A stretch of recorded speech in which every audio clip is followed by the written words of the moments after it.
Yes, good morning, good afternoon, good evening. Welcome back to Football Heritage TV. Wherever you are in the world, whoever you are, big up to each and every one of you. It's a lovely day. Well, it's starting to become a lovely day. It was actually a horrible day when I woke up this morning. And successfully, after hosting 20 to 25 YouTubers at my home, we are now back with content. I have watched the game back. I watched bits of it yesterday, but I was in cooking mode for about 2.5 hours during a barbecue while everyone else watched it. I've watched it back today, and what I must say, honestly, I genuinely don't think football fans will ever learn from preseason. The comments I'm seeing are absolutely hilarious. Suddenly, Vuskovic is the greatest centre half since Paolo Maldini. Even though defensively he didn't really have anything to do, but he scored a goal and we're all losing our minds. And I think it's great. Hype up the kids. Cool. Do what you got to do. But I tell you what, we really do pile pressure on these players, don't we? And it's as though everyone has forgotten last summer. It's as though everyone's forgotten last summer. All I heard last summer was, call Donnelly. Oh, Donnelly. Oh, I tell you what, Gray, or Donnelly, or Lancashire. We don't learn. We don't learn, and we're going to do it again. We're going to do it again. We're going to overhype. Let him breathe, people. Let the kid breathe. Let Vuskovic breathe. I'm seeing the same old videos saying this guy is generational. This is just breathe. Seeing people going, oh, what style of football was it? Oh, I was bored. Oh, this. Guys, what did people think? What did people think they were going to see from a friendly, the first friendly with a new manager against Reading? I'm not sure if people are just going all a tad bit crazy over friendlies. Look, I enjoyed watching it. It was good that Spurs are back. It was nice to see Kudus get out on the pitch. Good to see. Other than that, I don't know what we learned. I mean, we can all we can all surmise what we learned. What I do know is that we'll learn a bit more when we start playing the proper teams in pre-season, won't we? When we play the Bayern Munichs and the Arsenals, when we play PSG in the Super Cup, we'll really learn as to what is his 11, what is the style of play, all of these different things. I've had so many comments into my YouTube today saying, Sav, what did you think? It was great, wasn't it? Or someone said, oh, this was shit. I preferred Ange. And you're like, I've never known anything like it from 90 minutes of pre-season. And I think Barbaric's hit the nail on the head, hasn't he? He's hit the nail on the head. It is about getting minutes in the legs. And, hey, it is what it is. Sorry. Needed some much needed water. A very long day yesterday. Yeah, going to be very interesting. We'll talk about the game in a minute. In terms of signings, we'll talk about that as well. We're 48 hours further down the line from when we last spoke, when I was last live. Still, as far as we know, it doesn't mean things aren't happening in the background. As far as we know, nothing else has happened at the club. Morgan Gibbs-White, he's followed a removal company. His wife followed this. He's followed a kebab shop. His wife followed a nail parlor or what? Oh, my gosh. But I am now at the stage where I am starting to get a bit worried. I am a little bit worried that we're now into preseason games and those around us are signing. Those around us are signing footballers and we're not. And this is a worry for me. I know people will say I'm being overreactive or whatever, but this is a worry for me. I do feel like we need to move quicker. We need to get some business done, don't we? I'm seeing links again today with Calamundo. We'll see. I like him. Good little striker. I like him. One thing I would say again from watching yesterday, I'm going to say it, I still don't think Solanke, he just doesn't do anything for me. Brennan Johnson does nothing for me. I still think we need to spruce that forward line up. I thought we looked better when Kudus came on. I think it showed the levels between him and any of the other wide men that we've got. He's a truly gifted technical footballer. But I think what I have seen, and this isn't just on yesterday, is we do definitely need, we definitely need some new bodies. We definitely need some life. I think we're going to be, as I said, I think we're going to be very, very organised. I think we're going to be a much better team. I think we're going to be a cohesive unit. I just look at those forward options right now and say, I'm not sure. Just like, I'm not sure. I'm really, really not sure. But listen, I'm not going to go off the back of a friendly. I think it's very, very, very difficult, isn't it? Very, very difficult. What else do we know in the world of football today? So Tottenham, what's happening with Gibbs White? We don't know. Getting really bored of the scenario now, if I'm brutally honest. Really, really bored of the scenario. Obviously, he played yesterday. He started for Nottingham Forest. The Athletic have said that he's expected to go tomorrow. Nottingham Forest fly tomorrow to Portugal for their pre-season training camp. And obviously, Morgan Gibbs-White is a Nottingham Forest player, so they fully expect him to be. On the plane and in the squad. So we don't know what's happening with Morgan Gibbs-White at this stage. You don't know. You could wake up tomorrow and bam, it's done. Or we could wake up and the deal's off. We've moved on to, I don't know, who pick your poison, Harvey Elliott, yada, whatever. But it's frustrating because at the same time, you see what's going on with us and Forest. I see Forest are in talks with Ndoye and McAtee. So they're still doing their transfer business. They're still bidding for players. I mean, since we've had this thing with Morgan Gibbs-White, they've bid for Wissa, Ndoye, McAtee. Like, they just... Other clubs are moving, right? And again, listen, I want to be wrong. I want to be wrong. But I thought we were going to move very differently. And at the moment, I feel like I'm going to eat my words on that. And I don't mind eating my words. I feel like we need a couple of things to happen, don't we? I feel like we need an injection of quality. We need an injection of something fresh. Not just because it's new and shiny, but because I feel like the squad's been together now for a while, and I think we just need something different. There are players out there, and I'm not saying we're not going to move. I'm not saying we're not going to do bits, but I'm just not sure. I'm just not sure what's going on. I would have thought, we've won the Europa League, we've got in Champions League football, and you would have thought, come on, Spurs, let's move. Let's have one of those windows where you go, yeah, we're ready for the season. All is happening. We'll see. Lots of people in the chat talking about Mikotadze, Matoma. Look, there's loads of players. I don't think that's the problem, is it?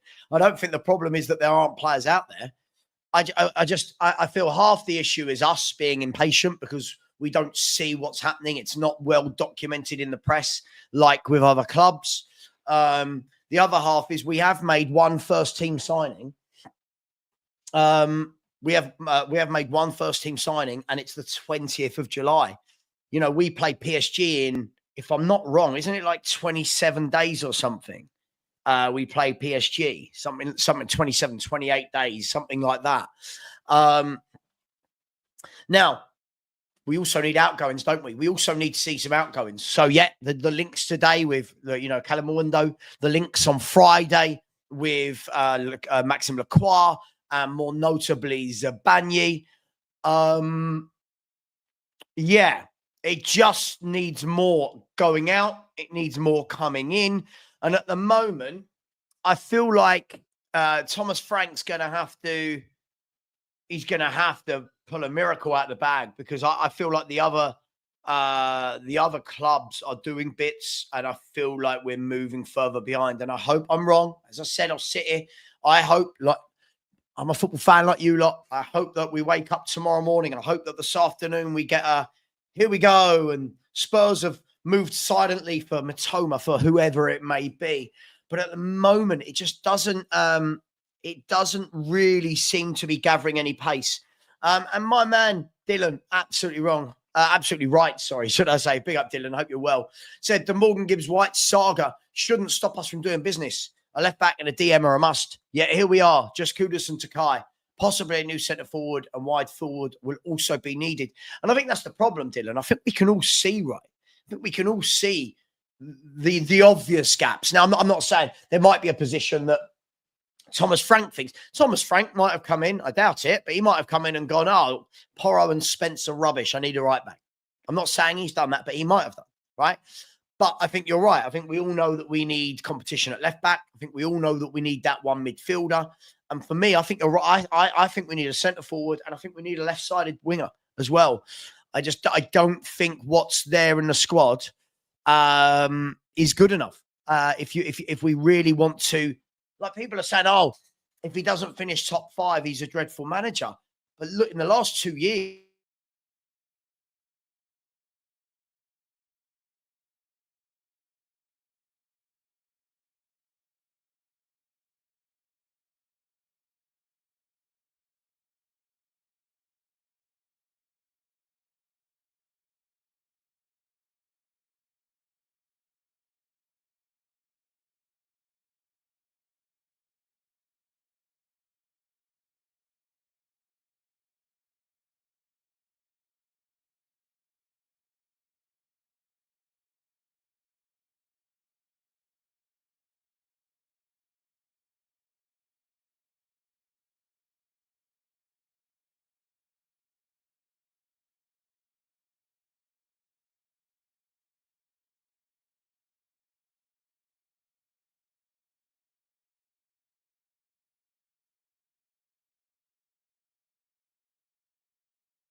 guys, am I back?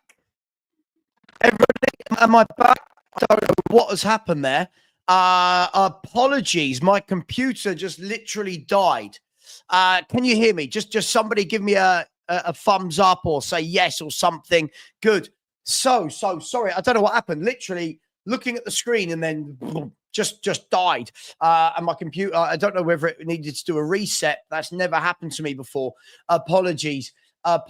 Big up to each and every one of you. Thank you for being patient. I'm very, very sorry about that. Somebody saying my computer's hung over. I don't know. I don't know what happened there because the stream didn't die, but my computer turned off. It's all very weird. Big up to, let me get these in case my computer dies again. Big up to Cat Funt, who has said, big up Savva and chat. Big up to you. Am I being a plonker or could we put Vuskovic in a 6?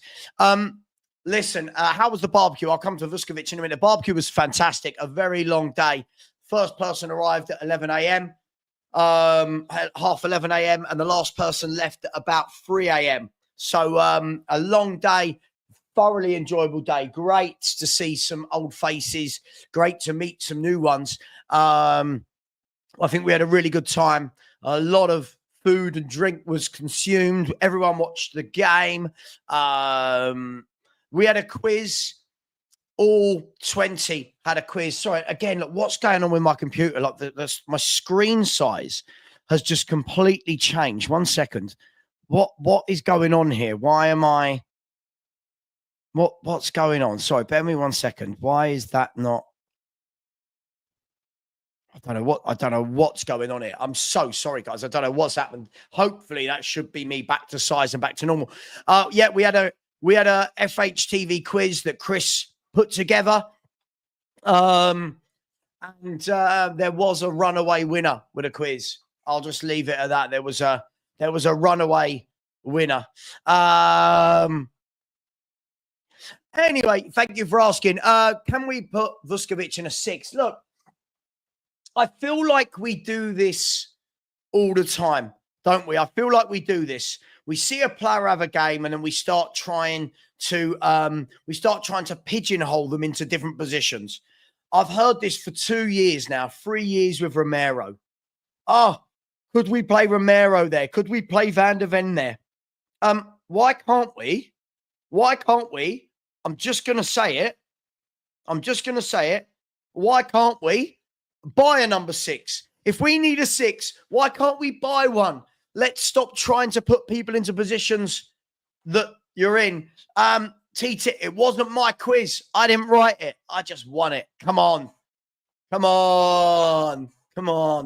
You know my football knowledge. Come on, what we doing here? You know my Spurs knowledge. Lubo finished second, and Phil P finished third.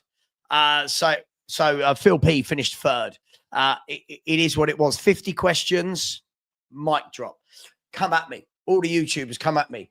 On a serious note, I don't know why we do that. I don't know why we do this. Big up Cat Fun. I really appreciate it, but I want a 6. I want a midfielder that we go and buy that is a specialist in that position.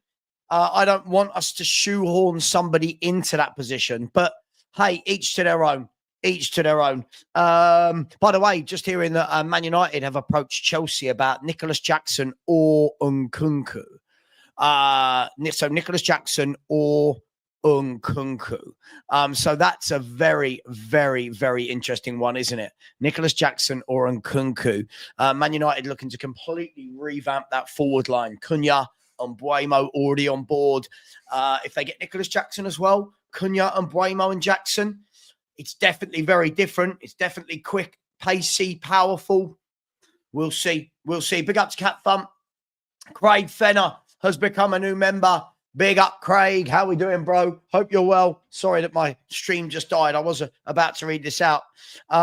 Big up to you. I hope you are well.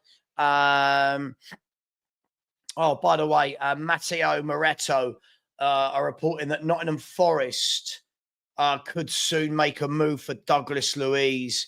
I don't know what's going on. I don't know what's going on. Why can't we? Why can't we move for these players? These players are moving left, right, and centre. Big up, Craig. Welcome to Football Heritage TV. Listen, part of a growing channel, I would say. I don't think it's a big channel. It's a growing channel. Thank you very much for joining. And Craig, if you can become a member, other people can subscribe. Smash that button, people. Look, we're 344 away from 20,000. So we'll get there soon. Big up to you, my man. Thank you very much, Craig. Who else we got in the house? 7. Sanctuary of 7. I said, where's our vids from the FHTV barbecue?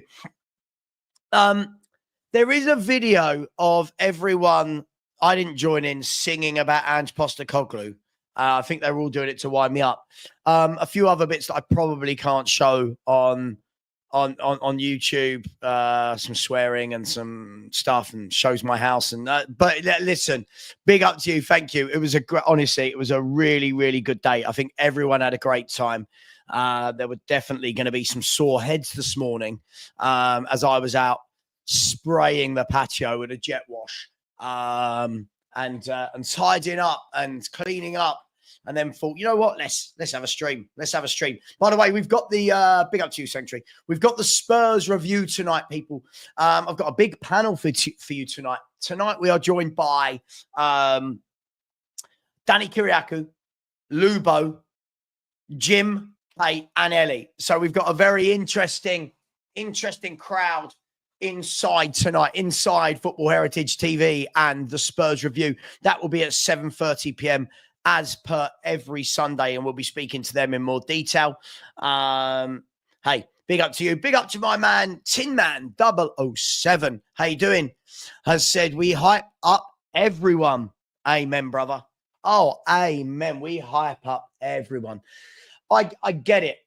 Content creators have got to create, but the levels of hype that we put on people is just baffling. It is. Listen, from what I saw, I thought Vuskovic did some nice stuff. Can we wait for him to play competitive games against proper forwards like Erling Haaland? Do you know what I mean? And Mo Salah. And can we just wait? I'm not saying he won't be a superstar. I don't know. I hope he is. But we're doing that thing again, aren't we, Tim Man, where everyone just gets carried away. He said, we've signed one player in Kudos. We're already saying we have had investment. Nothing is official. Calm down, everyone. We have seen this before. Look, the whole investment piece, what's going on, that all came in with a flurry and haven't heard anything for a week. But, sorry, a lot of water needed after yesterday. It was a long day. But what we do know is with something like that, I'm guessing we're not going to get daily updates on a takeover or naming rights, etc. So I'm not so bothered about that. What I am bothered about, Tim Man, is like you said there, we signed one player. We've signed one player in Kudos. I don't know what's going on. I don't know why we're not signing more footballers, but we'll see. At the moment, the owner, the hierarchy, Vinay, Levy, Lewis, Charrington, whoever, the questions are going to be asked of them. Like, where are the signings? I'm not saying we won't get them, but we're now 1 week away. What are we? 10 days away from flying out to South Korea. 10 days. Surely the players have got to be in by then. Tinbad, very, very generous of you, my friend. Thank you very much. Big up to my friend, Ethan Bates. How you doing, Ethan? Thank you very much for your generous donation. As said, by the way, just quickly, sorry, Ethan, before I do this, Brian Mbuema has now completed his move to Man United. So Man United have wrapped that up very quickly over the weekend. I mean, it's been a long, drawn-out saga, but they wrapped it up very, very quickly over the weekend, haven't they? Here you go. Oscar Gluck is joining Ajax. Who else? What's going on here? Paul Lopez. Nope, that's not the one I wanted. Timothy Weir is joining Olympique Marseille.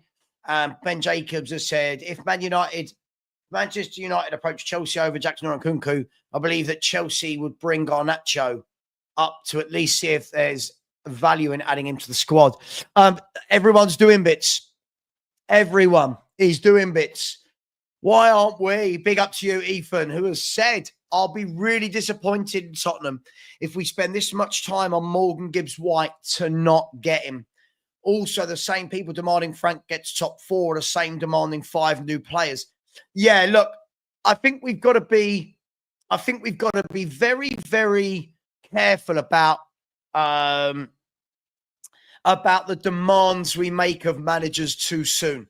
I think, this guy's coming in, picking us up the 17th. Now, I don't think that's a true reflection of who we are. You all know my faults. But we do need to keep up. Listen, when I say keep up, I mean, ideally, I don't want to keep falling further and further away from everything. I don't want to keep, Adam said subscribers going down. You do realize you can see the count. It's going up, mate. You do realize you can see that. What a weird guy that Adam is. He's always in it, always saying weird stuff. So I listen, I completely agree with you, Ethan. To go back to this, I completely agree with you. We got fans going, oh, we need boom, boom, boom, boom, boom. And then they go, right, well, Frank better get top 5 because Ange did in his first year. It's like, well, yeah, since then, Newcastle have strengthened, Villa have strengthened, Chelsea have strengthened. Look at Man United strengthening. Brighton have strengthened, City, Chelsea, Liverpool, Arsenal. Everyone's strengthened. We've got to keep up. We have got to keep up. Big up to you, Ethan. Thank you very much, my man. Hello, Stanley. Hello, Stanley. How are you doing, mate? Hello. Sorry, Stanley just came in the room if you hadn't guessed. Big up to Marco, who said, I thought Vuskovic had a good game. Seems the type to like the pressure, but it was just Reading. Look, I think it's the same as anything, Marco. During pre-season, we do this a lot. We do this a lot. People find a young player that's played well and they just lose their minds. Look at everyone last window. Mikey Moore's going to have a breakout season. Look how good he is in pre-season. Jamie Donnelly's playing left back. We don't need a new left back. Mikey Moore hardly played. Jamie Donnelly was loaned out for the entire season. This player's going to play. Tyrese Hall's going to play. Look at and they don't end up playing. So let's just relax. Let him play. Let him learn. But hey, I guess that's what football fans do. Rob, I don't doubt we're going to be getting more through the door, but the problem is that, the problem is, one, what's the quality going to be of those players? And two, are we going to bring them in so late that Frank doesn't get to work with them in pre-season? You look. So Man United now, for their entire pre-season, are going to have Cunha and Mbuemo to form their new look attack. So now Amarim's got no excuses. He's got them for all. Look, let's have a look. Let's see what Man United are doing in pre-season. So here we go. So if we look at Man United, so Man United have got West Ham, Bournemouth, Everton, and Fiorentina, right? So he's got those games to play these players in. We've only got Kudus. We've only got Kudus in. Hey, it is what it is. But big up, Marco. Thank you for this. Look, it was just Reading. I don't even think, for me, it's not so much about who the caliber is in pre-season. It's the fact that it is pre-season. And I know people don't want to stay calm. And apparently, if you don't lose your mind, it means you're a terrible fan. But for me, let's just relax a little bit. Let's take it in. We've got more. We've got Luton next week. Then we fly to South Korea. Listen, I'd love nothing more than, using Vuskovic as the example, I'd love nothing more than Vuskovic to come in, smash the life out of it, and be a world-class footballer. But you know what? Let's let him grow to that. And somebody said to me today, your opinion of Vuskovic, you've clearly not seen him. I haven't given an opinion on him. I want to see him. I'm not going to judge a kid on 45 minutes against Reading. I'm going to watch him over a number of months, over a number of games, and then go, yeah, I like this kid. Yeah. Other people, apparently 45 minutes and Paolo Maldini. So let's hope. Big up to you, Marco. Really appreciate that, my man. Big up to Guinness Guru as well. How you doing, my friend? I said, Hugo Ekitike gets the here we go for the Liverpool deal. Yes, Hugo Ekitike is joining Liverpool, I believe. Let's have a look. I'm just going to check. Let's go straight to Fabrizio Romano, shall we? So Hugo Ekitike. By the way, yes, so we've got the here we go for Marcus Rashford to Barcelona. Our fans wouldn't want him, but Barcelona did. Brian Mbuemo is being unveiled at Man United. Hugo Ekitike is getting done to Liverpool. I just feel like we've got to move, right? We've got to move. Nottingham Forest putting in bids for Dan and Doy. Apparently, they're going to bid for Douglas Luiz. Apparently, they've bid for McAtee. Now, I'm not saying they're going to get all these players, but if they can do it, why can't we? 90 million euros. The deal is 90 million, potentially reaching 95 million euros on a 6-year deal for Hugo Ekitike. Oh God, it's just upsetting, isn't it? By the way, Atletico Madrid are now in direct contact with Renato Vega's camp, and the player is keen on the move. So Chelsea saying they want at least 40 million for Renato Vega. Chelsea are just so good at selling footballers. Whatever we want to say about them, big up to you, Guinness Guru. Whatever we want to say about Chelsea, they're just so good at selling footballers. We seem the complete opposite, don't we? We seem just to be completely oblivious to how to move in a transfer market. Marius, I do. As I've said, I debate this with loads of people. Can Solanke score more goals this year? Yes, I think he will. But is he the quality we need? Is he that level? I'm just not sure. Simon Sider Footballer said, on the flip side, with Frank in charge and a great coach, players like Vuskovic will benefit a lot. I don't doubt it. I'm not doubting that at all. By the way, Simon, I'm not saying they won't. I absolutely think they will. Obviously, there's only so many of them that can come through. But I just find it funny that everyone, even Lubo, we'll ask him tonight on the Spurs review. Even Lubo, it's not about Archie Gray anymore. It's all about Vuskovic. It's so funny. It is very, very funny being a Spurs fan. Real Gems has said, talking owe ye both sides of your mouth. Talking owe ye. Are you trying to say out? Are you trying to banter me or troll me whilst trolling yourself?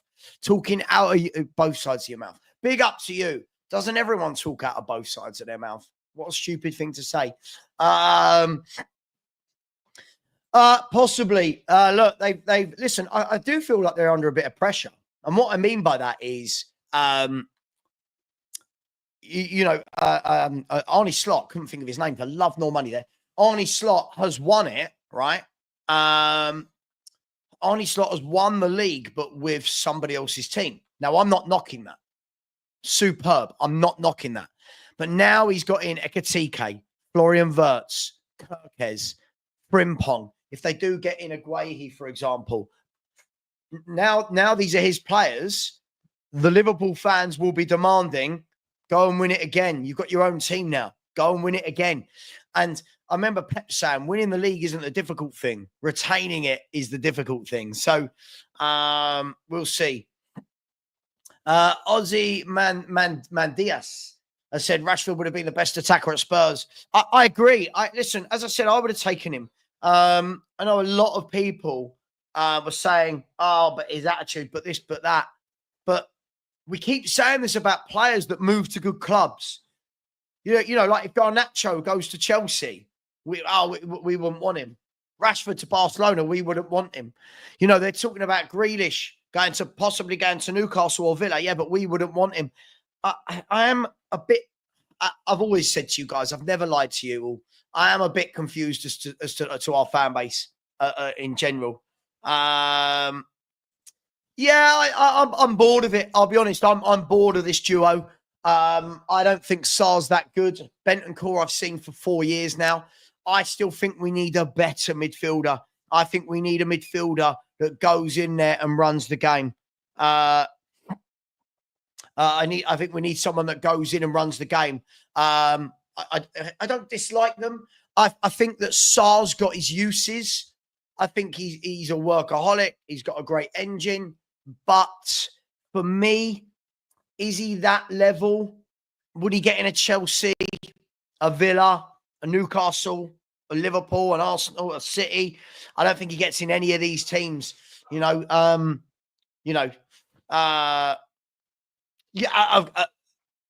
course, if we're talking about Slot, it's a great pressure to have. Listen, not all pressure is bad. Not all pressure is bad.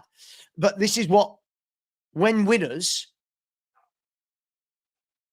1 second.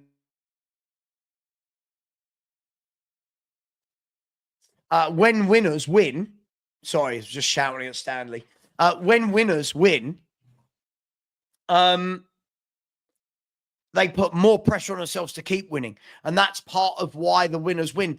When people say, but Pep has the best players and Klopp had the best players and Wenger did and Fergie didn't, you have to manage these players. You have to manage them.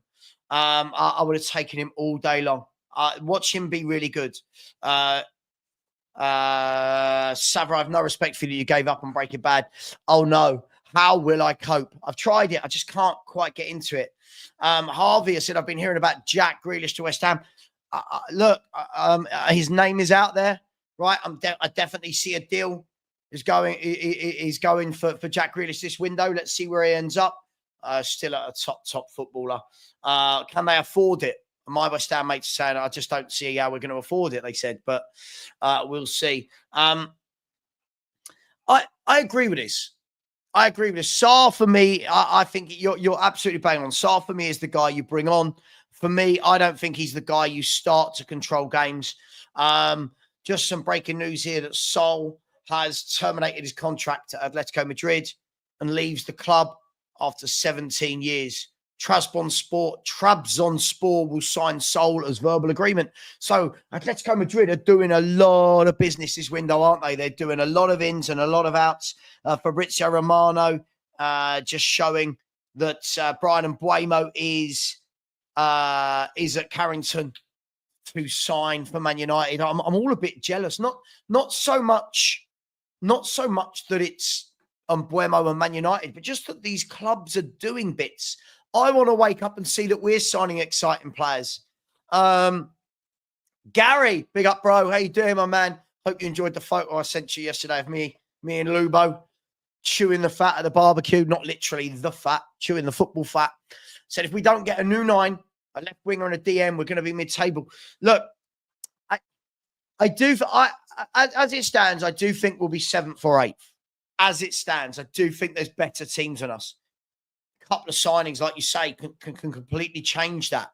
So it's gonna be an interesting last.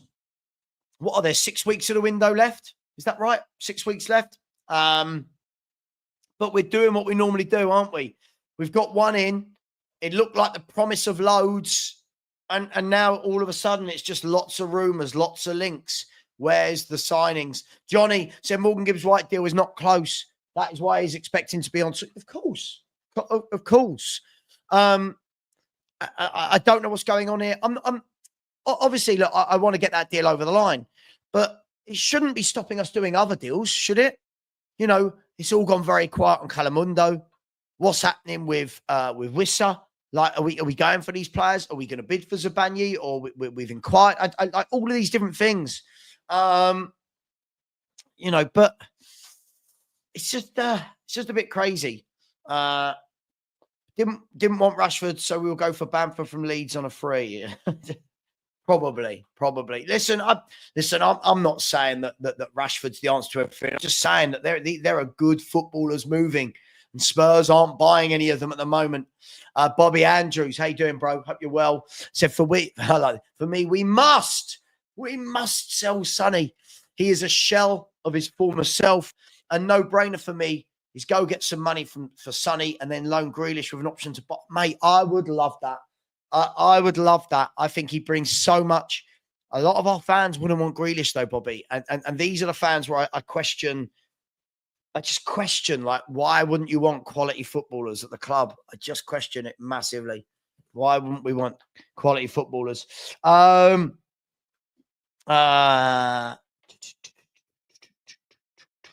Where are we? Let me catch up. Carlton. So Paulinho is available for 25 million. Yeah, we saw this yesterday, right? That all the news was coming out again that apparently Bayern Munich have lowered the fee that they want for Paulinho. And I'm looking, listen, again, it's easy for me to say this, right? It's easy for me to say this. Maybe Thomas Frank doesn't want Paulinho. For me, though, from the outside looking in, don't even need to be a Spurs fan. When you look in, surely I think everyone can see that Spurs need that type. We need that type of player. We'll see. We'll see, won't we? We'll see. Where are we? Millsy said the fan base you speak of are trolls on your channel. Most Spurs think like I'm not sure, Millsy. I'm not sure. I see a lot of YouTubers say these crazy things. I see people don't want players like Grealish and Rashford, but want Matisse Tell. And it's like, I can't make these things work in my head. But hey, each to their own. Just opinions, right? Just opinions. I think we're missing a point. I'm not saying he would have come to us. My point is more about that there are good players out there moving. There are good players. I'm not saying go and get Rashford. I feel like that's getting lost in translation in what I'm saying. But hey, David, big up to you, my friend. You're out there in Cornwall, right? It's really sad that I remember all these things. If we don't get players in, Savva, do you think we have a good season? I think it depends by good.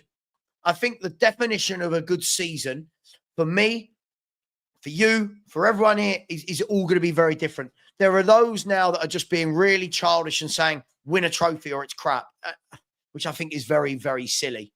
There are those saying, cool, just get us back in the top half. There are those saying we must qualify 5th, 4th. It's a difficult one. As I've said, I will predict a league position. I always do every year. And I will put it on screen. Like I predicted this last year, right? I did that. I showed everyone. I will do that again. Excuse me. I will show everyone, but I want to see what we do in the transfer window first. I don't want to sit here with one first team signing and say, oh, we're going to do X, Y, Z. I feel like there's a lot, there's a lot to happen between now and the first game of the season. There's a lot to happen. Oh, I'm going to bring Brian Daigle on. We're going to bring Brian bloody Daigle's going to come on. Do you want some company? Yeah, why not, Brian? Why not? I'll send this to Perchy as well if you want to join. If you want to join. He's probably out. Perchy's a lad, isn't he? Perchy's a drinker, isn't he? He's going down the pub with the boys, isn't I? Yeah, my name's Perchy. He doesn't speak like that at all.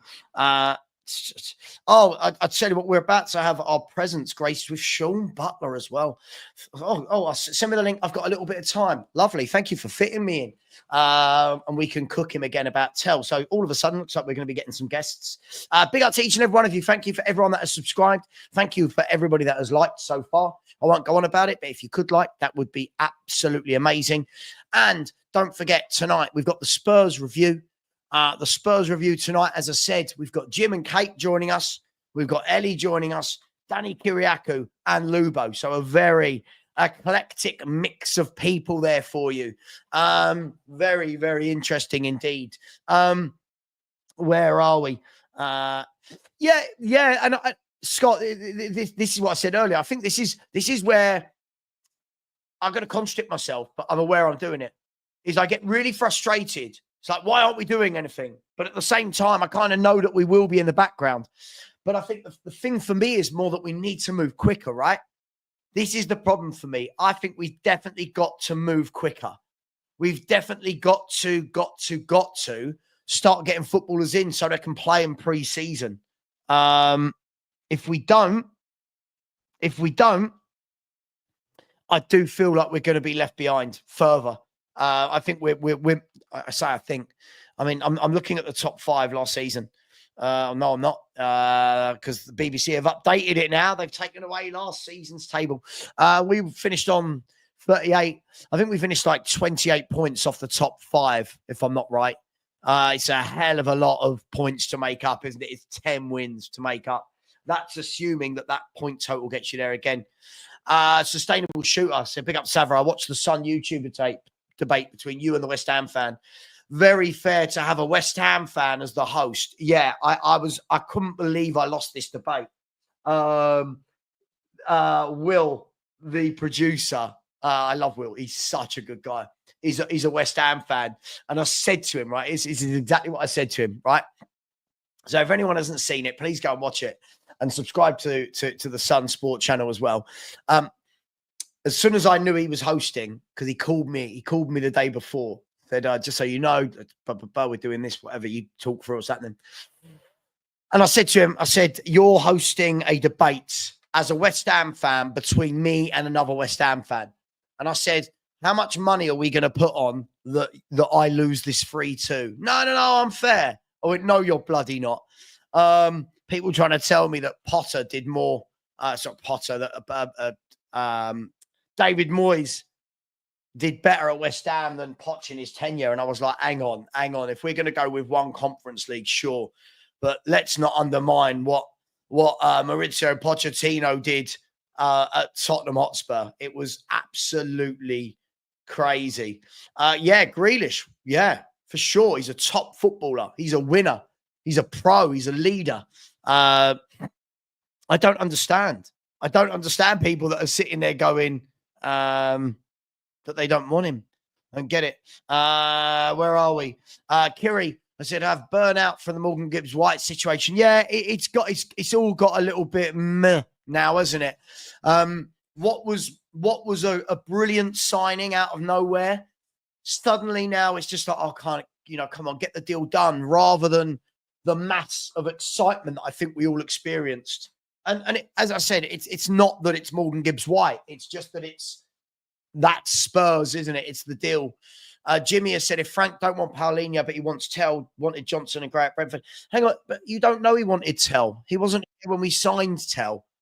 I think we've got to, just before I welcome Sean in, I think we've got to stop doing this. I'm seeing Thomas Frank take the blame for things like Ben Davies getting a new contract, even though he signed before Thomas Frank was even our manager. I'm seeing him. Oh, but he wanted Tell. It's like, well, hang on, we don't know that. Evening. Maybe I did have a few drinks last night. You definitely had a few drinks last night. Brian, Sean, how are you? How are we, guys? Good. How you doing? Hi, Brian. Very good, very good. Good to see you, Sean, buddy. Good to see you. And not have to just speak to you via a chat. Very, very good. And I hope you're good, Savva, and everyone in the chat. Very good. Can I just show you something before we start? That this was said to me last night, and I'm sure Sean will see the funny side of it if he's not seen it already. I saw this. Look. Oh no, yeah, I put that on. That was that this morning, wasn't it? I put that up on Twitter. I saw that and I went, I just thought I love Sean Butler. The first thing I thought was, I just love it, my chairman. He's my chairman. He's our chairman, by the way. He's our chairman. Well, I mean, Brian's always been a long-term admirer of Daniel Levy's body of work. So, yeah, completely. You look up Levy fanboys. I'm at the top of the list. I'm at the top of the list, 100%. He loves me. I'm on his Hanukkah card list. Oh, his Hanukkah card. Love it. Big up, guys. It is Sunday, and I think the natives are getting restless is a phrase I want to use. Are we getting restless with just cause, or are we just being Spursy and impatient? Because we're seeing everybody else seems to be now. I got to challenge the logic, Sav, on some of the things you're saying this morning, mate. You're telling everyone to calm down on the optimism of Vescovic, but you're telling everyone to hurry up and be angry and impatient like you are with the signings. I didn't say everyone should be angry and impatient. I actually said, if you heard what I said, in the background, I know we're working, right? But at the same time, I think, don't we all agree that, the clubs that we want to be seen to be peers with, they are all signing well. And at the moment, other than Kudus, we haven't done anything. So is it not fair, Sean, that we need to do some bits and soon and get them in for pre-season? Yeah, but is it also not fair that we can be excited by a teenager who, don't forget, I think it was in January that he was the highest goal contributing teenager in European football as a centre back who had more output than Lamine Yamal at the time. And everyone was like, let's calm down. He's doing it in Belgium. And then he's coming to Tottenham, donned his shirt, and within 10 minutes has scored an amazing goal, participated in an amazing set piece that was clearly by design, and that's using him in a tool and a system that I think is going to be one of Thomas Frank's major weapons this year, and also did a goal line clearance. In terms of like debuts, donning the shirt, the best 10 minutes of a debut I've ever seen, in my opinion. I saw it live, and I was like, this guy is a monster. By the way, before any of that happened, he was on the pitch for like 90 seconds, and he absolutely crunched that attacking midfielder for Reading, who had gone after Pedro Porro, should have had a red card. He took out Porro once early, then took him out a second time. Nasty, by the way, nasty in the first half. And then the guy stays on and Vescovic absolutely bodies him.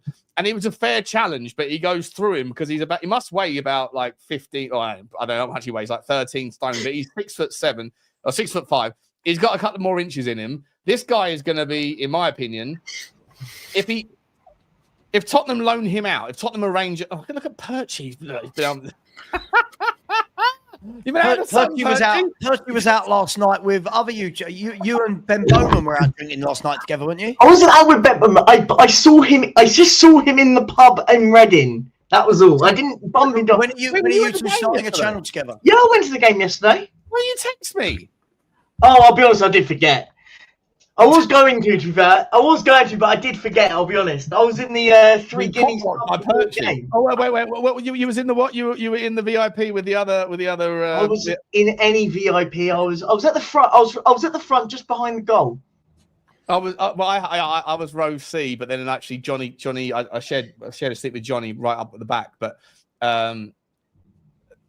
Mate, sorry, back to the point. Good to see you, all of you. Back to the point. Is Vescovic not a reason to be optimistic? If our transfer policy is a reason to be cautious, is Vescovic not a reason to be optimistic? Sure, but I wasn't saying don't be optimistic. I just think the levels. It's like I saw this at the beginning of last preseason. At the beginning of last preseason, any young player that played, our fans would go, "This year, you watch Donnelly's going to get 20 goals for Spurs," and this year, if you watch. Mikey Moore's going to play 46 games, and I'm always like, right, let's calm down. Let's wait until they play a proper game and establish themselves. That's all I'm saying. I just don't. I don't want to wait. I want to absolutely wait. You know what? First and foremost, optimism in moments like that get you clicks. Yeah, sure. Exactly what I said. Content creators play the game. But second of all, he's just he's Vescovic Messi, right? Vescovic Messi. Hey, that's what we're calling him now. He's the best goal scorer in our club right now. Let's put it that way. I mean, I thought big up everyone, by the way. Thank you for inviting me on. It was very sporadic. I was sorting out some stuff. I thought I'll give you guys an hour of my time because that's the kind thing to do. Of course.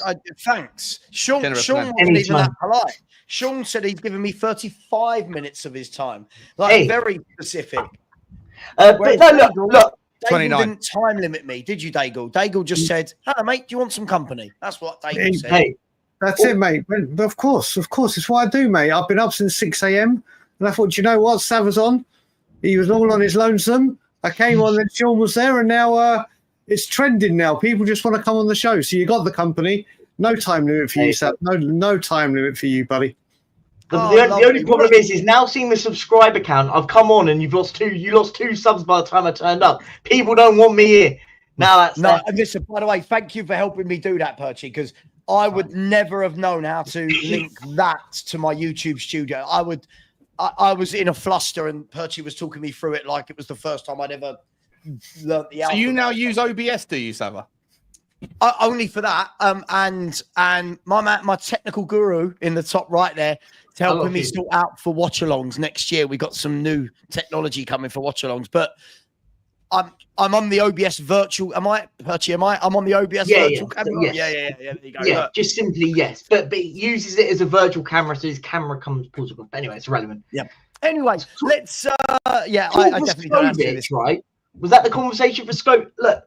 When he came on, look, I thought his cameo when he came on, brilliant. One thing I liked about him, looks very, very composed and very organised defensively. By the way, I know it's friendlies and I know we get people getting carried away and it's all that clicks. Genuinely looked at him and go, I'm excited. I'm excited to watch this kid play because I looked and I went, this is something that I hear about. And by the way, the way he took that goal, that was like, I'm genuinely thinking I'd have him up front over Slanky right now. Is that a bit insane? Because, I'm not joking. I'll see it. He took his goal really, really well. And again, we don't really can we judge it? Can we judge it yet on because of who he played? But again, from what I've seen, and that's literally all I've seen was a 45-minute cameo. Really excited from what I can see from this kid, and. There is a clear indication on him being involved in set pieces. And there was clear the way that they marked him, there was the way that it looked like that they set up for corners. He was very much involved in it. Like, we got a lot of corners in that. Kudos, by the way. We'll go. I'm sure you're going to go on to Kudos. Yeah, we'll get to Kudos in a minute. But my point is, it's just on Vescovic's performance. I thought really, really impressive. What I want to see though now is, let's see what it is. Either are we going to commit to go, and you know what, this kid will be involved in the team. I don't expect him to play every week. I don't think anyone expects that. But cup games here and there, coming off the bench for half an hour here and there. Or are we going to loan him out? Whichever way, you kind of got to make that call, right? The club have already made the call very quickly. No one's heard about Dorrington going back to Aberdeen. That happened yesterday out of nowhere. No one really spoke about it. So the club are clearly earmarking this kid as part of it, right? And I think it's just to see where that comes from. Really impressed with his performance, but again, it's only where is it only just because it's Reading, or is it because this guy is actually good? No, of course. Look, Brian, let me bring you in here. Yes. And look, going to the game yesterday, obviously, we the team that started. I'm never one that looks at a lineup against a team like Reading and loses my mind over, oh my God, Mikey Moore's starting and Devine and the world's gone mad. Do you read too much into it, Brian? Do you read too much into this stuff? Do you read too much into how the Devines and the Donnellys and the Vuskovics and how they all play, or is it very much it's just minutes in the legs for you? Well, you said a very magical word to me in the very first word there with Divine. I always keep, mate, that kid to me is special. For me, pre-season, especially the first couple, is just getting minutes in the legs. That's all it is. You want to see the new manager and how he wants to approach the game, what kind of things he's going to try and put across. And I think you can see that. It was the very, very first 90 minutes, or 45, let's say, people getting in their legs. There were performances that stood out. It was just against Reading, but I'd rather be talking about players that stood out and did well, rather than going Sonny, who looked poor, or Johnson, Solanke. I'd rather talk about Vuskovic. I'd rather talk about Divine. I'd rather talk about Kudus. The best thing for me was seeing us defend set pieces. And not look honestly, not looking. You mean just seeing us defend? Yeah. Oh, the defensive drills I was watching, I was going, actually, was beautiful. We did. We made not even that. They had the iPads out on the touchline. Mate, I said yesterday, I don't know how long it is till Spurs have the tactic boards in the Spurs shop ready to sell. I loved seeing Frank on the touchline and his coaching staff, the communication. And it was what I wanted to see, what we wanted to see. But there were positives to take from it. But we're right, it's only Reading. It's only the first 90 minutes. But a clean sheet. Set pieces look comfortable, both attacking and defensively. Players got... I mean, also, I will say Kevin Danso looked very, very good. Yeah. He honestly, again, it was just... Again, we can say it was just Reading, but they've got to get the minutes in their legs. This is what we want to see. And I think, and I just, now that you brought that up, I just got people going nuts because he's going on tour to Portugal or pre-season training, whatever it is. Harry Kane went on our pre-season training and then went to Bayern Munich a few days after playing for against, I can't remember, who's the Ukrainian team we played? I can't remember. Kiev, when we played them. Morgan Gibbs-White played every single pre-season game for Wolves before his move to Notts Forest. There is no drama in this deal for me whatsoever. What I am getting concerned about is not going on to other targets, which I hope will come and quickly. But I have absolutely no doubt still whatsoever that come the end of the window, Morgan Gibbs-White is a Spurs player. Yeah, we'll come to Morgan Gibbs-White in a minute. Just before we do, Sean, last bit on Vuskovic.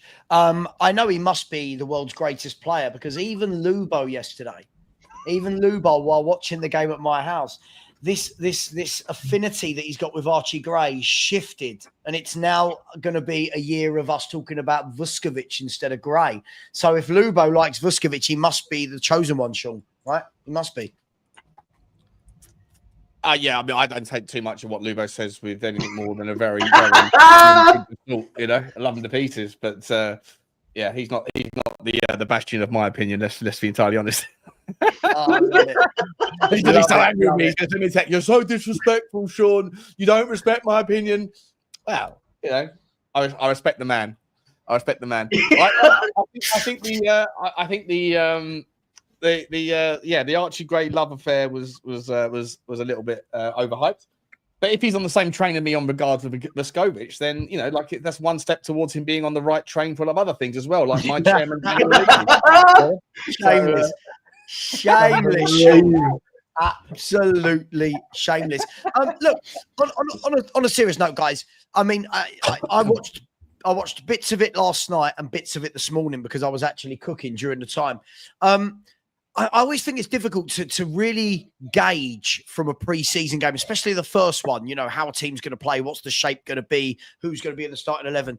What I would say is when Kudus came on, I did feel that he just adds that little bit of zip, that little bit of technical ability. And I don't know, am I going overboard? Did you guys see the same thing? What are you thinking?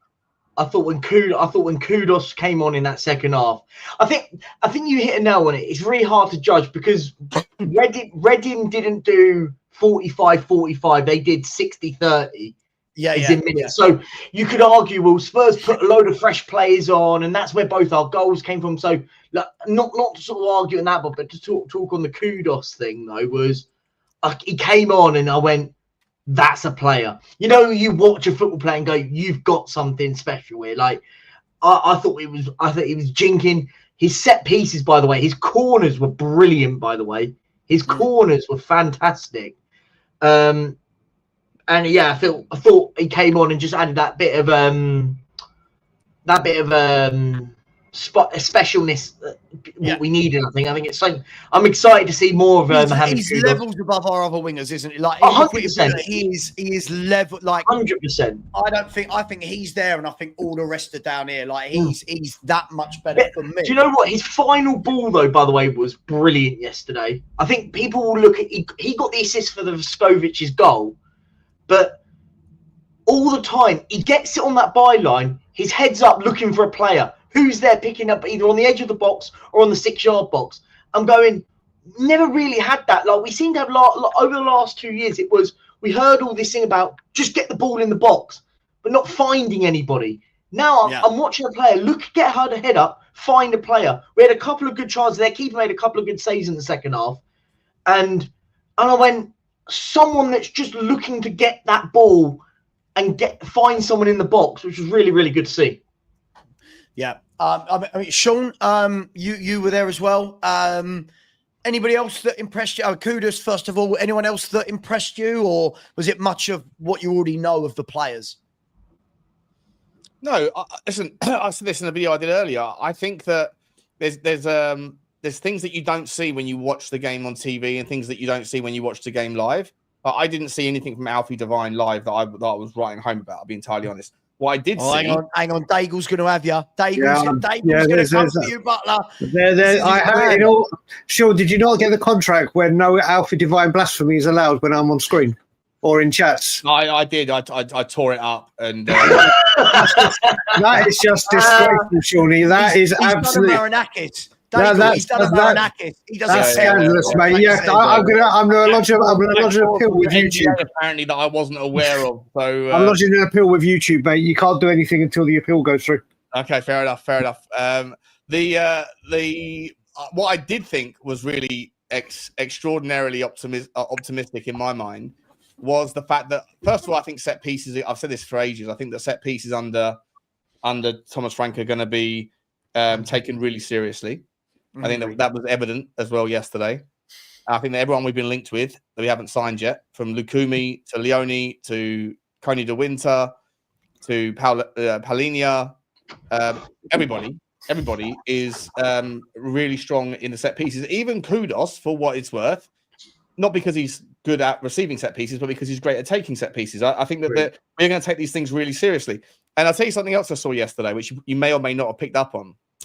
But Brennan Johnson, when he was at Nottingham Forest, used to play off the shoulder in a lower line, right, against teams that were pressing high.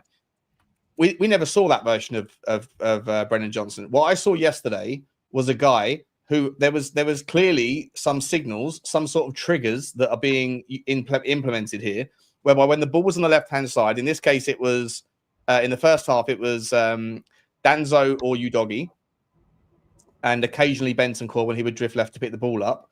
And they were looking up and looking for Brennan Johnson. And Brennan Johnson, on a certain trigger, was drifting away, like literally sort of walking back away from the shoulder of the fullback that was holding the offside trap. And then he would loop round and start this run and start the sprint 2 meters behind the fullback, but about 2 yards away from him. And the fullback wasn't aware because the fullback was looking at the offside trap. And it didn't come off, right? I think they tried it 2 or 3 times. It didn't come off because the ball in the end went out of play. But there was a clear direction, a clear indication that that's something that they think how they can use Brennan Johnson to do a little bit more, like what Chelsea did against us when we lost against the 9-men high line thing on the 11th game when everything fell apart under Ange Postecoglou. It took Chelsea about 25 minutes to figure out how to play against us in that high line and the halfway line. And once they figured it out, to start their runs 2 meters behind the offside trap inside their own half, then after that, it was chaos. And I think that Brennan Johnson, I've not seen Brennan Johnson do that in 2 years at Tottenham. And I remember him doing it at Forest. So I just think that there's little things like that. Like my takeaways are not about the specific performances that I'm really excited about. What I'm excited about are the indications that there's clearly a lot of effort into tactics and a lot of trial and error, a lot of errors, but a lot of trials of new ways to utilize the tools. And I just think that you got Cochrane. And I think that Cochrane, by the way, is possibly as big of a deal as Thomas Frank is in that regard. Like, he's so energetic. He's so energetic.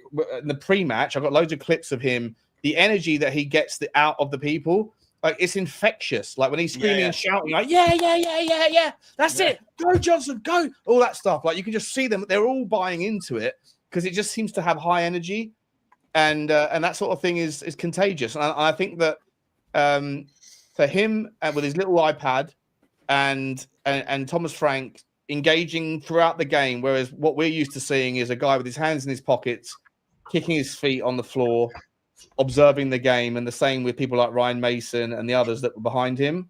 They were all like, you feed off of the energy of the higher ups in the staff, and the higher ups in our staff seem to be really dialed in, really engaged, really energetic, and everybody else is buying into it. And I think it's really good. Am I not right in saying? Sorry, just quickly, Perchy. Am I not right in saying that the deal to get Frank over the line took a little bit longer than anticipated because didn't Brentford want to keep Cochrane as the manager? They wanted Cochrane to be their next manager. Yes. Yeah. So that and Frank was saying no, I want him to come and coach. I mean that's good. That's good, right? That's what we want to hear. I think he's going to be the potential, like a really powerhouse of a man in the.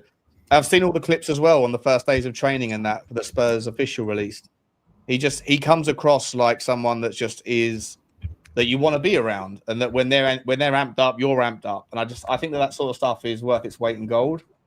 And like I say, for me, the takeaways, I don't care about the fact that it was Brentford or Reading. I don't care about the fact that it was a clean sheet and 2-0. All those things are great. But for me, my takeaway was just seeing experimentation in the tactics that was clearly by design. I think people like Vescovic, he's going to be such a powerful tool because he's so tall, he's so heavy, and he knows how to jump as well. He was 2 foot above. He was 2 foot higher than the centre back. He was massive, weren't he? Like, you know? Yeah. And he can clearly score a goal or two as well, right? He's got a shot on him. So, yes, Savva, you might say it's all a bit early, but I am all aboard the Tuesday. I'm on the board. Hang on. All I'm saying is I can't, after 45 minutes of football, just start making videos telling the world that this is a generational talent. You don't have to, mate, but I am absolutely going to do that. I don't doubt it for a second, Sean. And you know what? Every day when I flick onto Spurs Talk Show, I'm disappointed if I don't see a video like that coming from your channel, Sean. I love watching it. I think. Oh no, I think Sean. I don't know if you stayed after the game. Did you stay after the game, like for a little bit after the game? Did you see what Cochrane and the coaches were doing? for all the players that played in the second half. 5 minutes early, mate. I was parked. Right. So after the game, I sort of sat around. I was like, oh, look, they're doing something. I was like, it's a bit weird. Like, they're not kind of saying byes and going down. So they did like running drills for all the players that played in the second half. So they had all the players in lines and they were doing a bit like, remember back in the day, the bleep test back in the day, like at school, they were doing that. And it was like, hang on, mate, these boys just play 45 minutes football. Like their energy levels. And by the way, I know we see Mickey van der Ven running, but we see it during a game.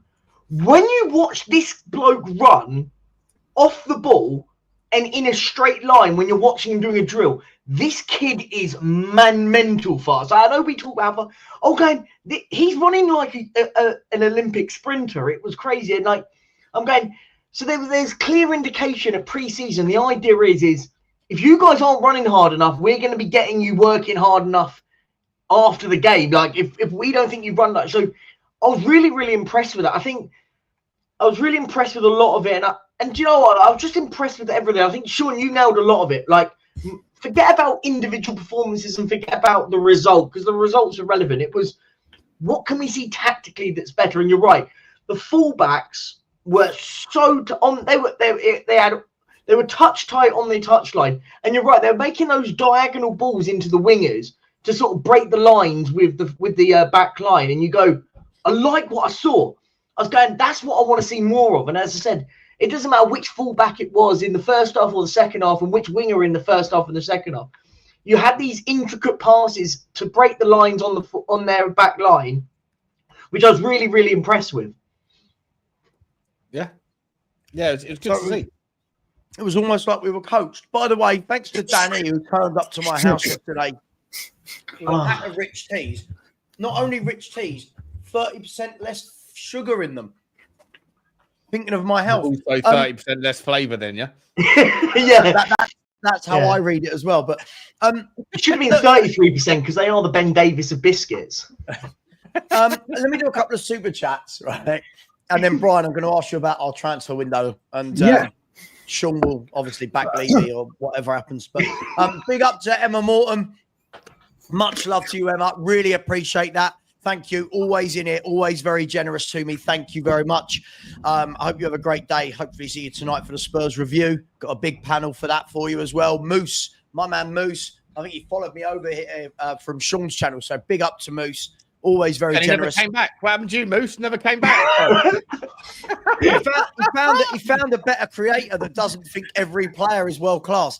But always wants to panic and pull out the let's all be terrified that things aren't going to go well.com. Balanced is the word you're trying to say. Between us, we're balanced. Between us, we're balanced. You know, between us. Not having it. Moose has said, I am very happy with what I saw. Frank's staff looked so engaged, constantly on the tablet, making little tweaks. Kudus and Luca looked very promising.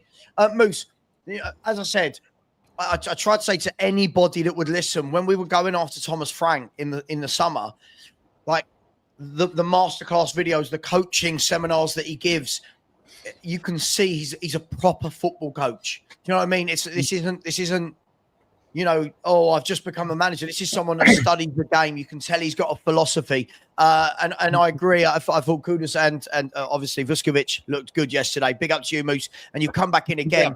Big up to you, Moose. Sorry, hang on. He's coming with a second one, and I've somehow lost it. Bear with me, Moose. Bear with me. This injustice won't be served. He said, personally, if Romero still wants out, I'm happy to sell him. I think Van der Ven, Danso, Dragoshin, Ota, and Luca. Do you know what? We are well stacked, Moose, for centre halves. But the reason I think he might be going out on loan, Vuskovic, and why I think Romero might be going is we constantly linked with centre halves. We saw the other day Zabanyi, Maxim Lacroix. We're linked with De Vinter, Scalvini. There must be something. Let's talk about that, Brian. Yep. And we'll link that into our transfer window. We've got loads of centre halves, but all of our strong links with proper reporters, if you will, are linking us to centre backs. Why? Why are we being linked to so many centre halves? I can only think. I don't think Romero's out the door, but I think Frank said in his press conference that they're going to have a discussion soon, aren't they? So I cannot see someone like Zabani from Bournemouth coming in if Romero stays here.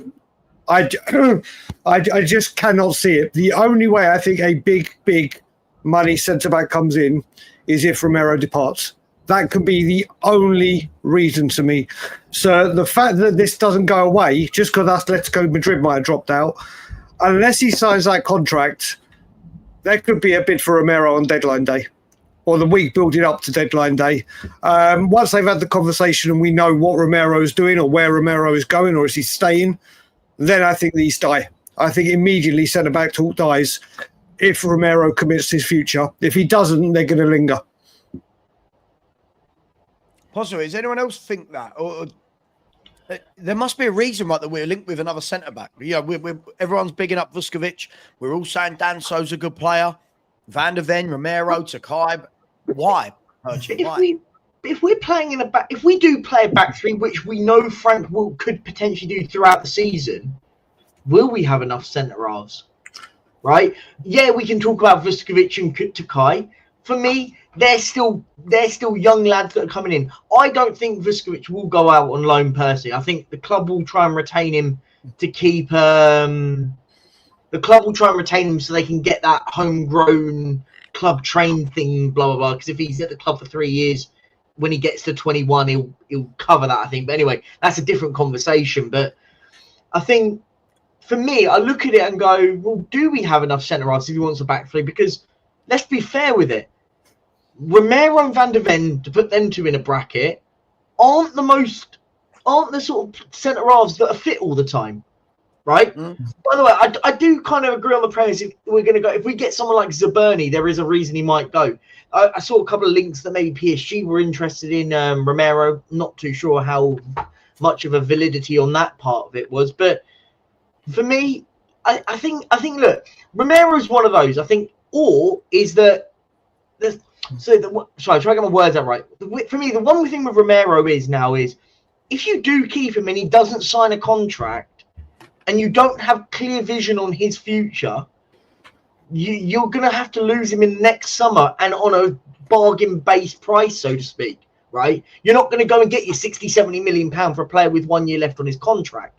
Now, could the club, and maybe this is the optimism side of me coming in going, looking, well, hang on, if we get in Zaberni now, let's just say use him it could be anyone. Let's use him as the benchmark player for this.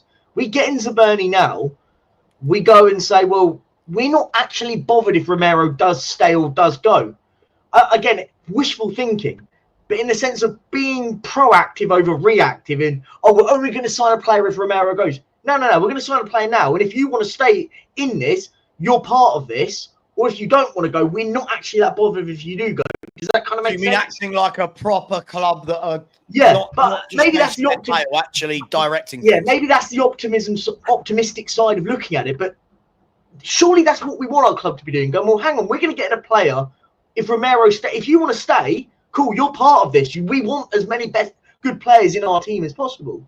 If you don't want to stay, we're not going to sit there and cry if you leave. If that makes sense. Yeah, Sean, where are you at with this? It's funny. Romero goes from being the greatest player everyone wants to keep to, if he goes, it's okay. Where are you at with Romero and the centre back scenario for this season? Yeah, I don't like the guy. So what, Romero? Yeah, I don't like the fact that he called out our club 3 times in the last 6 months. So I don't think it's captaincy material. He might be a leader on the pitch when he's available, but I've always had that feeling that he doesn't care about Tottenham as much as he cares about other things. I think he thinks he's bigger than the club, and I think that the way that he timed the release of that Ange Postecoglou statement that was a veiled dig at Daniel Levy on the day when Frank arrived, I think sucked. I didn't like that at all. I think that was really poor timing and poorly advised.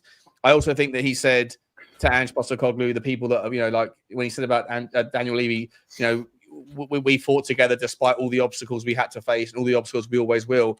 Daniel Levy gave his boy Ange Postecoglou 400 million quid, right? So in 2 years. So like, what the fuck are you talking about? Excuse my French. And he decided to call out again veiled digs to praise the Argentinian medical team. Yeah. Like there's just loads of little things like that. And him coming out and saying in our own backyard, saying I would love to play for the Liga and stuff like that. 100%. So play in the Liga. Do I rate the player? Yeah, I do. I do rate him. I think he's brilliant, but I think he's a bit of a dickhead, if I'm entirely honest. And I'm not that bothered. Again, it comes down to where do you go to get someone better. I would make the argument that Daniel Levy should, like, run the gauntlet on this one and say if someone wants to pay 70 million, which is the right price, then fair enough. See you later. And if Zabarnyi is the replacement, fair enough. That's good. I like Zabarnyi. I think he's a good player. Do I think he's as good as Romero when Romero's fit? No. But I don't think you're going to find someone. I said this before. I don't think you're going to find someone that immediately comes in immediately that is of Romero's level. So I think you have someone more consistent, though, won't you? Sure. This is the argument I have with Zabarnyi versus Romero. You got a consistent player in Zabarnyi. Consistently fit, consistently does his job. Romero, I've always said this. When he's up there, he's brilliant. Yeah, he's unplayable. He's brilliant. Yeah, when he's not, we don't get the consistency from him. And he's also reckless as hell, mate. People forget the fact that he got sent off in the AC Milan second leg when we were defending a 1-goal deficit, right? Like and that was petulant and unnecessary. Like I say, when he's on, he's on. When he's off, he's horrid. Like when he's good, he's very, very good. When he's bad, he's horrid, right? And I think that's so. Yeah, how do I land on it? Do I think he'll leave? No, because I don't think anyone's going to put up the money. Agreed. If he stays, cool, but shut up and get on with the job. And if I find out that you've got a little niggle when it comes to like, if Tottenham are still in a cup or two, God willing, and we're towards the end of the season, and there's a World Cup round the corner, and he suddenly has a niggle and decides to do what he did before the Saudi World Cup or the Qatar World Cup rather, where he just disappeared for 3 weeks before Christmas, 5 weeks before Christmas, and then the second that he arrived there, he was allowed to leave and was immediately in full training for Argentina. Like, there's a lot. I could name another 100 reasons why I think the guy's not fully committed. Where would he go? So, but guys, where I keep seeing that he might go. I've always questioned this. I've not seen one big club come in for this guy.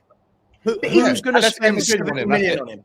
But isn't that the point though? Like we hear about how great Romero is, and I kind of agree with what Sean says and Lloyd just said that. I think when he says he's called out Levy, by the way, when people think that he's doing it because he wants to be being this martyr thing, it's bullshit. He's doing it to protect.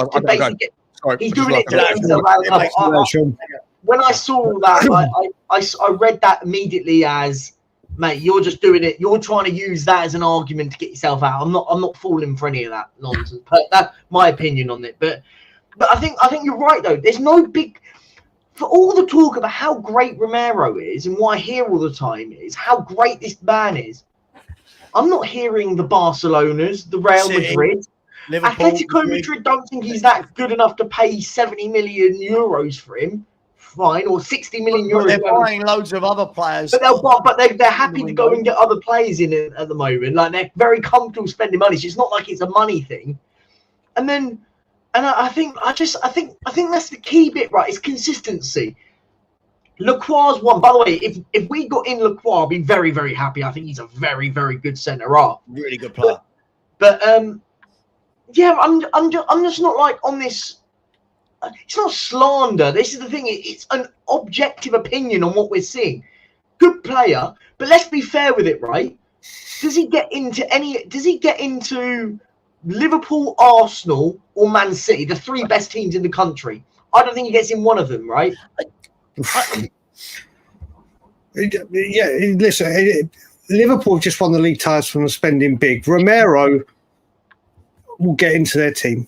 Whether he starts regularly non-stop is listen, I'm not saying first team start, but to just be saying now that he's not that good when he really is. No, I think he's a very good defender. No one said that. No one said. No, I'm not saying no, Savva. What I'm saying, you see it. I think on his day, which obviously he needs to be more consistent of it. If Romero was on top form, he gets into those teams. On his top day, he'll partner Van Dijk. If he is bang on it and bang on form, and like he is for Argentina, he gets into those teams. Would you swap Romero for Canate? I think Canate's I think Canate.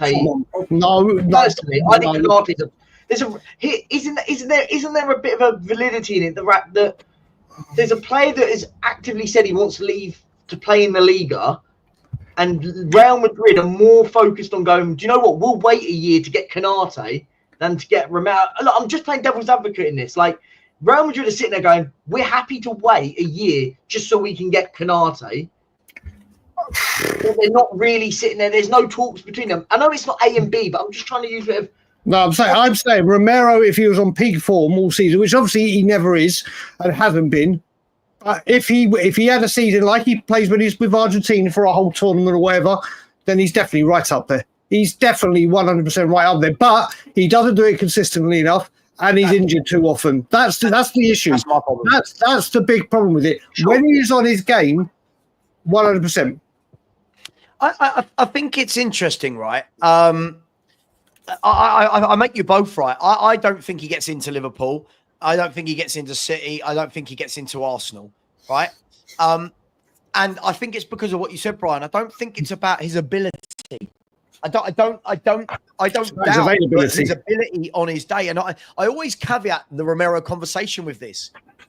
I like Christian Romero, but which Christian Romero are we going to get from game to game, week to week, month to month, season to season? And Christian Romero, for me, by the way, it's like if we're talking about Zabanyi, right? People get, the drop off to Zabanyi. If you actually look at their stats and their details over the last couple of years, Zabanyi as a defender, defensive duels, tackles, interceptions, recovery, is up there to Romero. What Romero's miles better at is the sexy stuff. He's better at the nice stuff that defenders get judged on now, bringing the ball out, long-range passes. And now, listen, there's merit to both. For me, I've always said I would rather have the player that's consistent. And I think Zabanyi, 22 years of age, he's just as good as Houston, who's just got the move to Real Madrid, right? He's got 49 international caps by the age of 22. I would take that all day long. I just think that I do feel he's massively overrated. I do.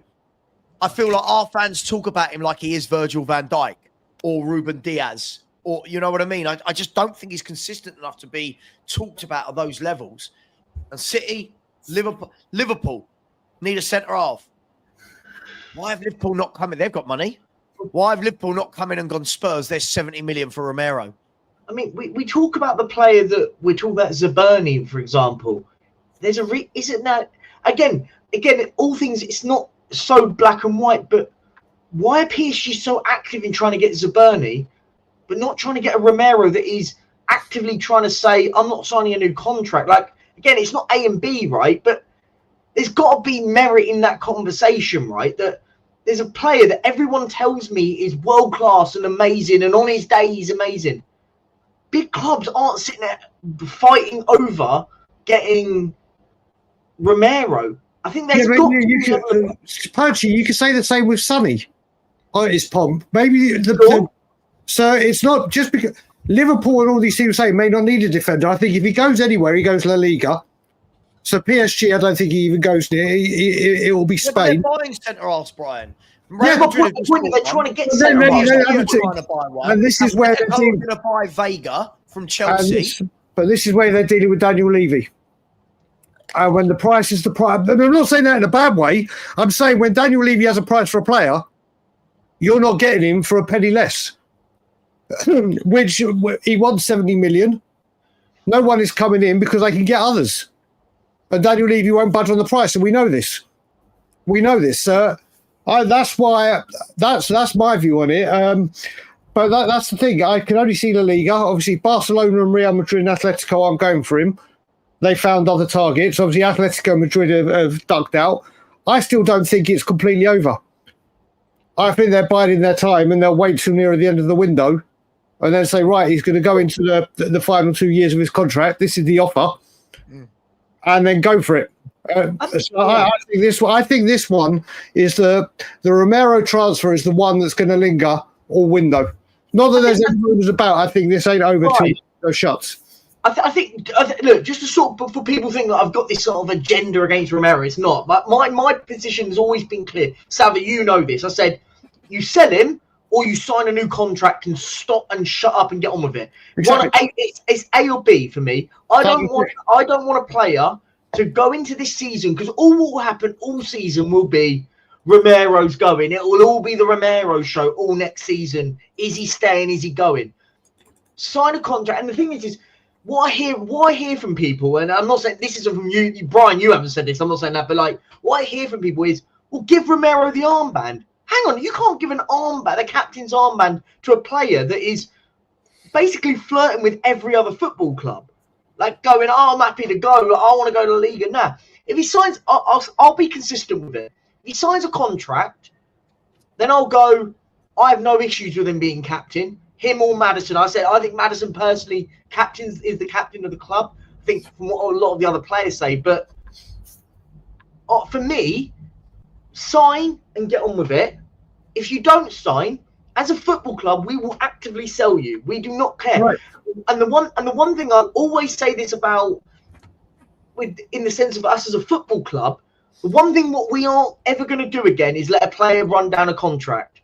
We will, when I say anyone, I mean top players. I mean, there's obviously lesser players that we will, but we will not let a top player run down a contract. So if you're going to be here next season, sign a contract, shut up, and commit to the cause. Because I hear all the time, the club have got to show Romero commitment. No, it goes both ways. He's got to equally show the commitment to the football club. It can't have it both ways. You can't have it one way. It's got to be both ways. He's got to show the commitment to the club, and so does the club go both ways in it. I think it's an interesting one, right, Brian? Because I don't think anyone talks about his ability, and that's the strange thing, right? It's not like we're all sitting there going, he's crap. But we all do sit and caveat everything with Romero. Agree. So I agree. I completely agree with. People in the chat saying things like, you don't sell winners, he's a winner, he's a World Cup. I don't think anyone's doubting any of that. My problem is, one, does he want to be here? If you want to be here, sign a contract, bish, bash, bosh, we all shut up, the Romero noise goes away. Two, get out on the pitch more. Get on that pitch more, because in 4 years, he's missed a hell of a lot of football for Tottenham Hotspur. And I think that the difficulty, I think some fans can't decipher between saying a player's good, but what's best for Tottenham Hotspur? What's best for the team? So I want a partnership of centre-back. Everyone always goes on, Van de Ven, Romero, Van de Ven. If they had played, well, clearly, between them, they can't stay fit. So if they do stay at Spurs this year and we don't buy a Zabanyi, what I don't want to hear, Brian, is people going, see, if we had this player playing, Daniel Levy didn't back that. Well, hang on. Most of the fan base are sitting and saying they don't want someone other than Van de Ven and Romero. For me, I think we need one of them as the main centre half with another player. I don't think you can rely on both of them for a year. I completely agree with that sentiment, Savva. I also think with Van de Ven, I don't think we see him getting as many hamstring injuries this season playing in the way that Frank plays. I think that eliminates... I think that will obviously help Van de Ven no end. We keep forgetting as well, when we were mentioning defenders, and I was waiting to see if someone said it, Percy never mentioned it, or neither did Sean, we still got Radu Dragusin to come back. Yeah. So there's still another defender that's coming back in November. So again, if Spurs were to sell Romero, do they look at it and say, Radu Dragusin's there, he'll be back in XYZ, that money goes elsewhere. So this whole defensive thing, I as you said, we're going to talk transfers. There's other areas I think that are a lot more important to fit and solve right now than centre-back, where we are stacked big time. Whether they all good enough or at the level, that's another question. But the numbers games, centre-backs, we're covered. Move on to the next, get the other targets in or other areas in, and then see where we lie with Romero and just have these feelers out just in case. I completely agree. So what do we need to buy, guys? And what is the hold up? What is the hold up? You know, pre-season started, friendlies have started. And more than anything, guys, in I believe it's 9-10 days, we fly to South Korea. Yeah. What it can't all be that I refuse to believe that Morgan Gibbs White as one deal is stopping any other deals. No, so it won't be that. What is the problem? Are Spurs just being Spurs? A bit of that. I think it could be a bit of that. I think the midfielder is key, right? I think everyone in the chat and us guys here can agree that we need a proper midfielder that we go, yes. We're hearing João Paulinho. Now, for me, we had this conversation, Sav, as well about the rate on Wharton with Paulinho. Yeah, Adam Wharton might cost us 80 million quid, but João Paulinho right now is everything we need in a midfielder. Everything. And if you can get him for 25 million quid, isn't that exactly what we're after? Like, look, the questions have got to be asked on, does Paulinho want to come to Tottenham? We're hearing talks now that are starting to spring up on it. Would I have Adam Wharton? Yes, 100%. I just don't see is 18 million quid. If he comes in at 80 million quid, I go, wow, well done, Tottenham. That's brilliant. But I sit and go, for 80 million quid, is he the player that we need long term? I don't know. But right here, right now, João Paulinho is it falls under the sensible category. We talk about sensible transfers. João Paulinho, you go 25 million quid, a player that wants to probably get out buying it from what I'm hearing. Go and get someone like that in. Fills us out what we need in midfield. And I think it's really, really key that we get in a Paulinho. And I think that's the key one. But go and get a midfielder. Why are we not? That's the bit that's what frustrating me more than that. I don't think there's any relevance to Morgan Gibbs White. I know people will go, oh, but because of the Gibbs White, it's got nothing to do with it. But let's not make those excuses. Teams can do 1 or 2 transfers, 3 or 4 at a time. Like, it's not like we've got one person behind a computer sorting out. Isn't that the frustrating thing, Brian? That, like, when we watch Liverpool are spinning this plate over here. It was, at one point they had Kirkers on the go and Frimpong and Wirtz. Chelsea have always got so many going, and I'm not saying we haven't, but is the frustration that we're not seeing it in the public, Brian? Are we just getting uppity about it? Yeah, Joe, do you know what started to get to me today again? I go back to, and we always use this, I'm just going to briefly touch this, that 4-1 that we had at Wembley, where everyone says that sliding door moment where we you look at it, right then we were at a place of strength. And it's like you always strengthen from a place of strength, not weakness. And we did it. We are where we are. Look at Liverpool, champions of England, strengthening incredibly from a very, very strong place of strength. Their business has been absolutely outstanding, and the speed of getting these deals done, especially the Etitike. It was late this week that Newcastle were going for him. Within 72 hours, he's a Liverpool player. That's how quickly they're moving. Morgan Gibbs White, I still think 100% goes through. I am not giving hope until 7:01 on September the 1st. I refuse. Brian, he's signing on a Saturday, I'm telling you. Mate, listen, I still personally think he could be on that flight to South Korea. I really do. People are making it seem that him going on a training camp to Portugal is like him going to Mars. He's a 2.5-hour flight away. If people want to talk about things like this, remember when we signed Sissoko, he was away on French international duty. He had to fly back from France to tie up the deal. Nothing is. He lives in Nottingham. Isn't it slightly different though? It's not slightly. Mate, listen, he's got. Why? Like I said, Morgan Gibbs White played every single game for Wolves before joining Forest. He's being a professional. He's contractually obliged to do this. He's a fan favourite. Does he want to kick? Did Harry Kane kick off a fuss? Yeah, there wasn't a deal in place for Kane before he went, from what we were believed to know, right? It's slightly different. I get what you mean, though. It's not. It's, mate, he's gone on a plane to Portugal to do what he's contractually... It's on Monday they're going. They go on Monday, right? Tomorrow. Tomorrow, He is contractually obliged or obligated to get on that flight. There is 6 weeks of the window left. Yes, we'd want him in as soon as possible. Yes, it's clear Thomas Frank wants him. We have paid the release fee.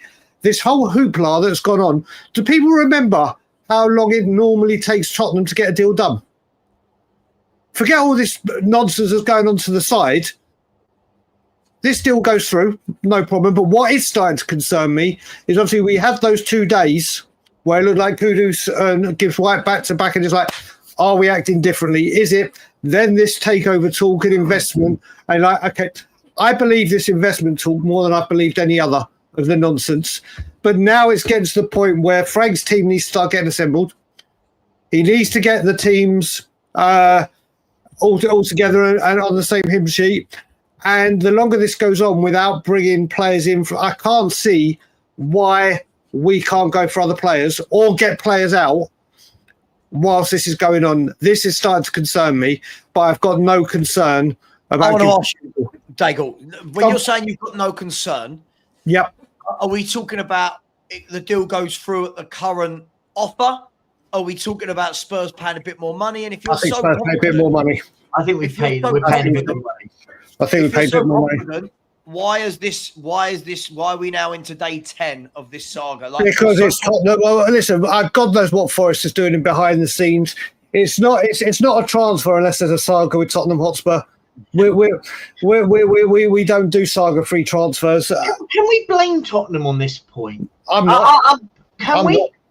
I don't think we can. I know we love to bash up the club in the sense of Daniel Levy and all this lot and stuff. For once, I think this is genuinely not on us. I think Spurs are trying to do the right thing because from what I've heard and what I've been told is that we're going to add 3 to 5 million on top of what was initially offered to sweeten the deal and to just be like, let's get it done. It might get done next week. Look, I'm not massively worried at the moment. I think it will get done. I think the key bit for me is it's just when it initially got the, oh, here we go and all this lot, I think we kind of sit back and go, okay, it's kind of now, I'm now bored of the Morgan Gibbs White conversation. I feel like we've spoken about it for nearly, 10 days when we got the first conversations about it. And I'm like, okay, great. Now what's happening next? It's almost like with Tottenham, everything seems to happen at a click of a finger. It's like we have to have like 3 days of all the news in one go.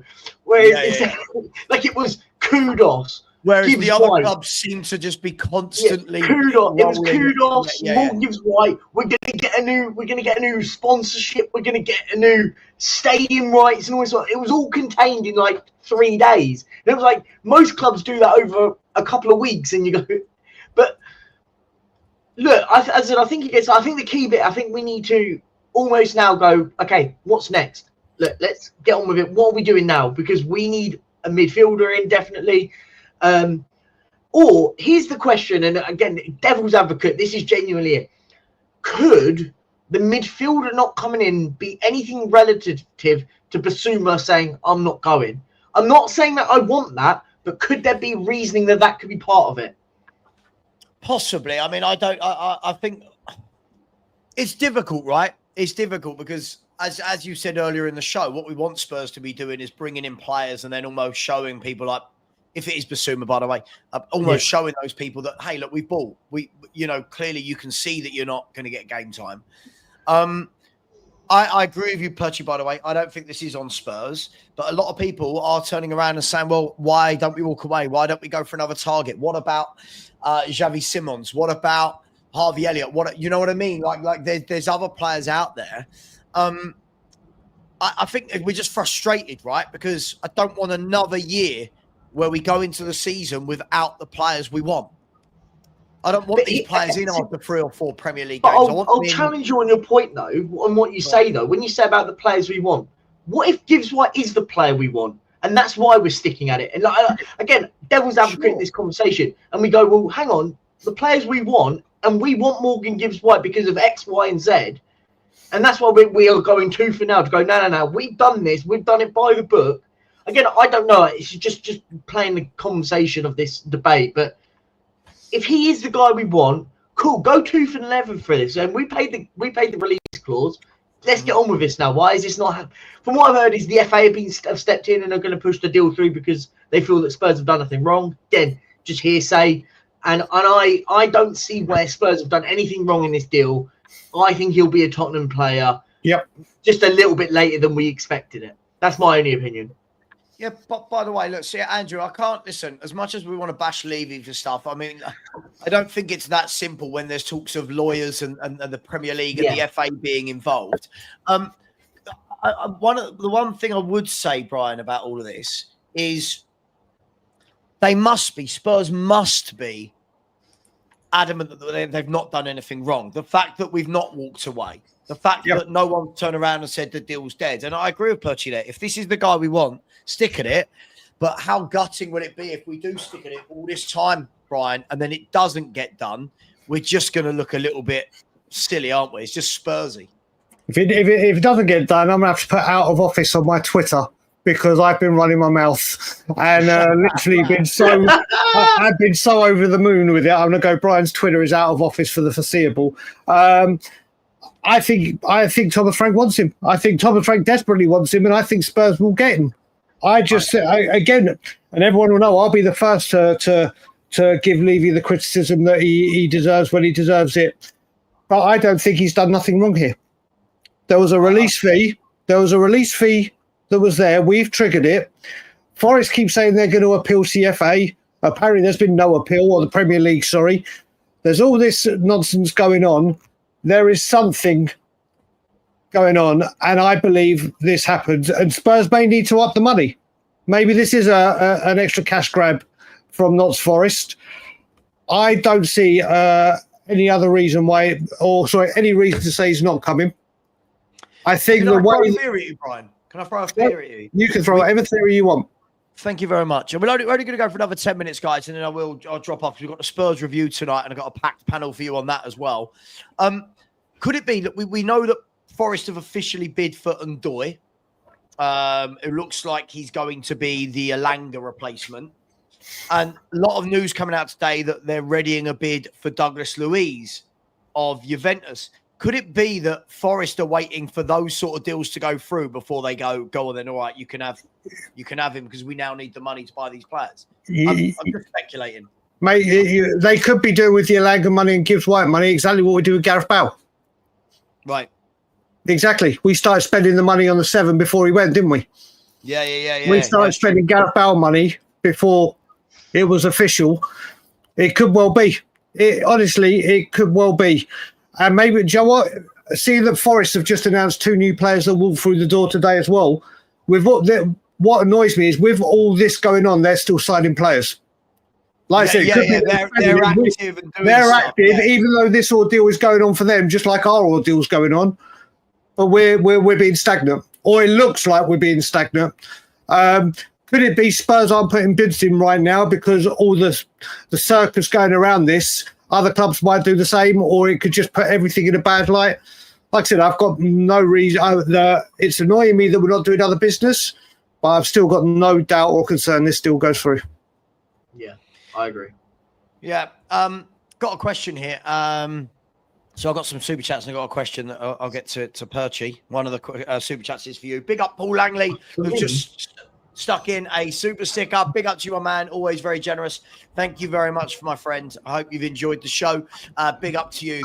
A message here. Moose has come back in again. Very generous, my man Moose out there in the US. Said, I am happy with what I saw. Frank staff looks so engaged, constant. Oh, sorry. I've done this one, haven't I?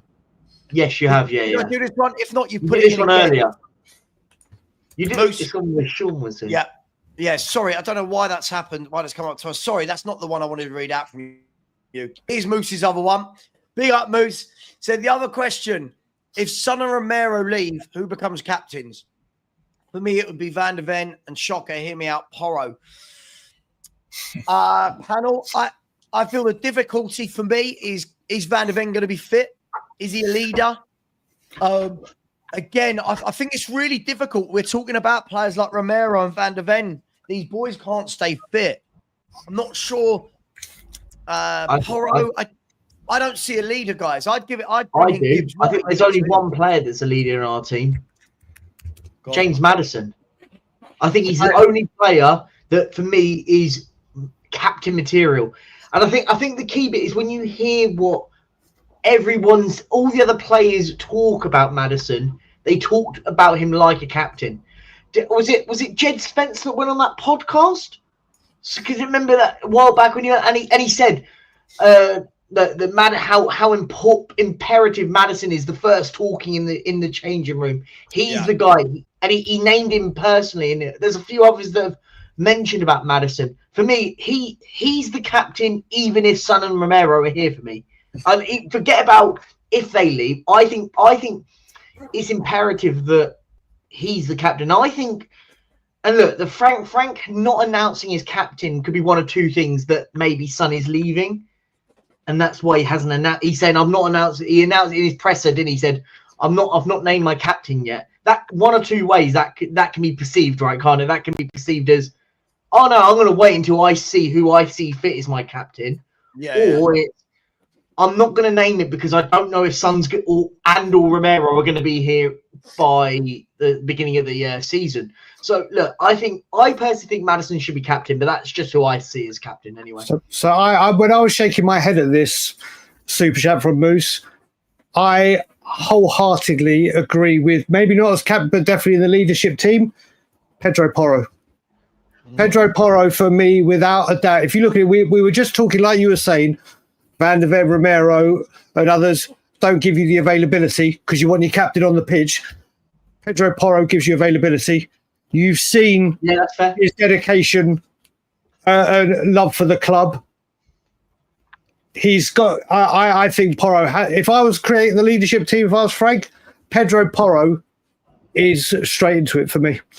Straight into it for me. I think if Romero and Son go, I think it will go to Madders.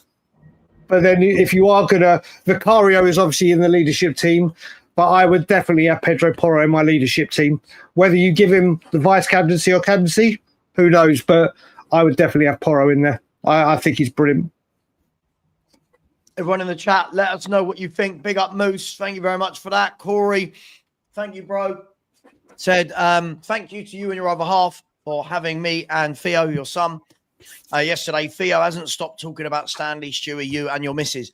I better make sure that my other half is looked after if your son's going to go after her, Corey. It was absolutely my pleasure, mate. Your little boy certainly had some fun running around the garden with Stanley and Stewie and stuff. So listen, I'm glad that you enjoyed it, and it was a long day, but a very, very good day. So thank you very much, Corey. VCats. This is the question. Said, great show and panel as always. Thank you very much. Question to Perchy. Ooh. Would you prioritise a striker or a midfielder if we were to pay big money for one position? Oh, good. That's a great question, actually. So if I'm going to talk about it from what I want, and then we'll talk about what I think will happen. That's the thing. That's the best way. For me, I would prioritise a midfielder, but if you're going to spend big money, you spend it on a striker. So kind of the other way round, if that makes sense. And I think you can go and get a decent midfielder for 30 million quid, right? Agreed. And that can really improve our midfield. But if you're going to go and spend big money, you've got to spend it on a striker because there's not many good strikers out there. So I'm kind of traversing your question, but I've kind of come to the same consensus, if that makes sense. Mm. Yeah, I agree. I think the one of the massive concerns for me, guys, and by the way, thank you, VCats, for the it's a good question, by the way. For the last 5 minutes, one of the big concerns I've had for a very long time, guys, I think you all know this, is I just don't see Dominic Solanke as being that guy. I think he's a decent player. I think he does a job. I just don't feel like centre-backs look at him and go, this is a really tough game. And I think we've got the weakest forward of any of those clubs. I mean, if I look at the league, if I look at Arsenal, well, now they've got Gyökeres, Liverpool, Ekatike, Mo Salah, but I look at Chelsea, even now, Chelsea with people like João Pedro, Liam Delap, who else? Man City with Erling Haaland, who else? Man United have now got Cunha and Mbuemo. Arsenal getting Gyökeres. So it's like Gyökeres. Newcastle have got Isak. Villa have got Ollie Watkins. I don't know, Brian. I just feel like we look very light up there with Solanke and Richie. You and me have had this discussion before about that. I am actually a fan of Solanke, but he wasn't good enough last season. I also think when we see him with a Kudus, with a Madison, with a, let's say, Morgan Gibbs-White or a Kulu, maybe a left winger as well, if Sonny does go and all this talk of all the left wingers comes in, then I think we see a completely different striker. But we were 100%. I think after Gibbs-White, yes, we need a number 6, but I think a striker is a major need. One that comes in of a higher level than him. But I do think we see a very different striker with him, with the players I just mentioned. But we definitely need another striker. If you, like you said, if you look at it now, and we've got Spurs fans. I'm with you, Savva, about 7th in the league at the moment. But we've got people saying we should be challenging for the Champions League or at least try to get to the 5th spot, whatever. I don't see it with a strike force of Solanke Richarlison. There needs to be another more ruthless and more clinical striker. But I do think Solanke, once we have these players in, will look like a different striker compared to last season. But I do agree, we need another striker. Yeah, Perchie, we've had this conversation. I think he will have a better year. I just still don't know if him just having a better year makes him that guy. I still feel like we're playing catch up with these other clubs in terms of a forward. I think we've got the worst one of the lot. Isn't Solanke the option, not the priority? Does that kind of he's the one that you have on the bench that you go, do you know what? We're going to go 2 up top now. Like we're 1-0 down with 20 minutes to go. We're going to go 2 up top and you bring him on. The problem is at the moment he is the priority because at the moment whether he is the one that is at the moment from what we believe ahead of the pecking order with Richarlison. Richarlison not involved yesterday told me that maybe the club are trying to force him out. I'm maybe speaking a little bit ahead of it. Maybe he had an injury or something. But look, I think whether we like it or not, he will be our striker next season. The issue is where's the goal? You've got to get a player like him scoring goals. I think he'll have a better year because I think we will offer the opportunity for a player like him to get more chances. But but I mean, I sent you that list the other day. Is he the guy, Perchie, against these big clubs that when they're coming up against him, whether it's Champions League or Premier League, and they're going, shit, we're in for a massively tough game here today. He's got great footwork. He's gonna bamboozle them. He's gonna turn them in. I don't think he is. I've never, ever rated him in that way at all. I think it's equally also, you don't even look at him, forget goals for a second. You don't even look at him and go, he's going to be a nuisance today. You don't look at it, forget about goals and all this. Like, you don't go, I'm going to be in a battle today. I don't think Richarlison's the answer, but at least strike defenders are looking going, I'm going to have he's going to be annoying today. Does that make sense? And I think Solanke doesn't really do either. He doesn't sort of go, he's going to score us loads of goals this season. Equally, I don't think defenders look at him and go, I'm in for a battle today. They go, he'll be all right today to cover. Yeah. Yeah, look. And I just saw this comment I want to bring up before we end the show in a minute. The Boomverse said, João Palhinha, 17 league games, 667 minutes equals 39 minutes average played each game. No goals nor assists for Bayern in the season. Plus 30. What's gone wrong and why our interest? First of all, listen, I think the goal and assist piece, I've got no idea what that's got to do with a defensive midfielder. I'm sorry, that's just got nothing to do with it. Him not getting game time at Bayern Munich. I mean, Bayern Munich have got top midfielders. Bayern Munich are playing people like Goretzka, Josh Kimmich, Pavlovic. Like they've got footballers. Mm-hmm. Why our interest?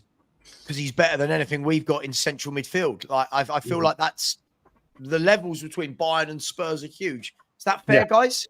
I mean, well, like you said, when it comes to goals and assists, we look at players like we have Victor Wanyama, Wilson Palacios, Moussa Dembele. I'm talking about the straight out number 6s that people were saying we need. They weren't about the goals and assists. They were about getting the ball, being a shield for the defence and giving the ball to the creators to do what they do, which is what they did superbly. And that's exactly what Palhinha does.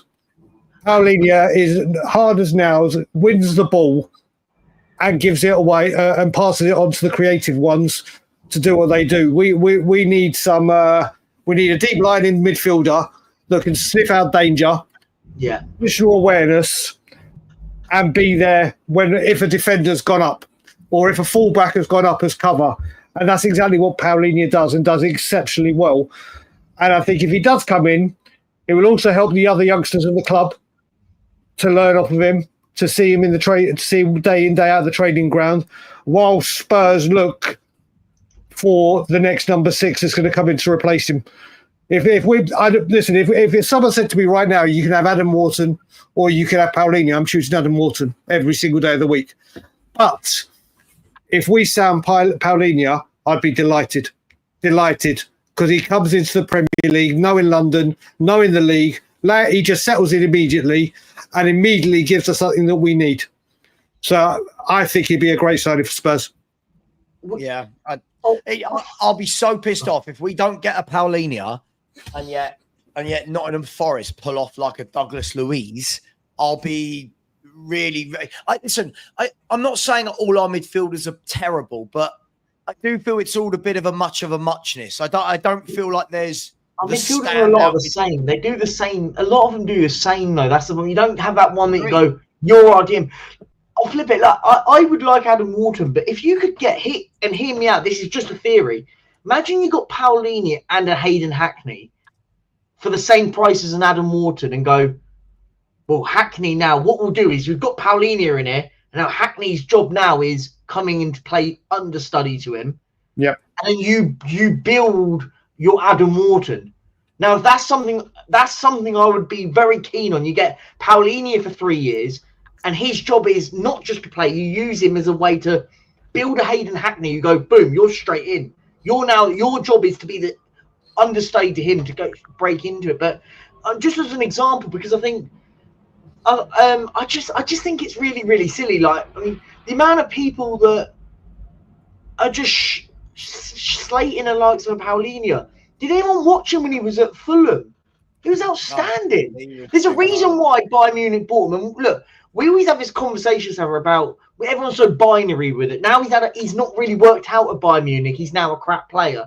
Like, it's not how things work. Sometimes it just, bear in mind, he's going to one of the biggest football clubs in the world, and it hasn't worked out. But he's having a competitions with the likes of Pavlovic, who has stepped up massively at Bayern, Kimmich, Goretzka.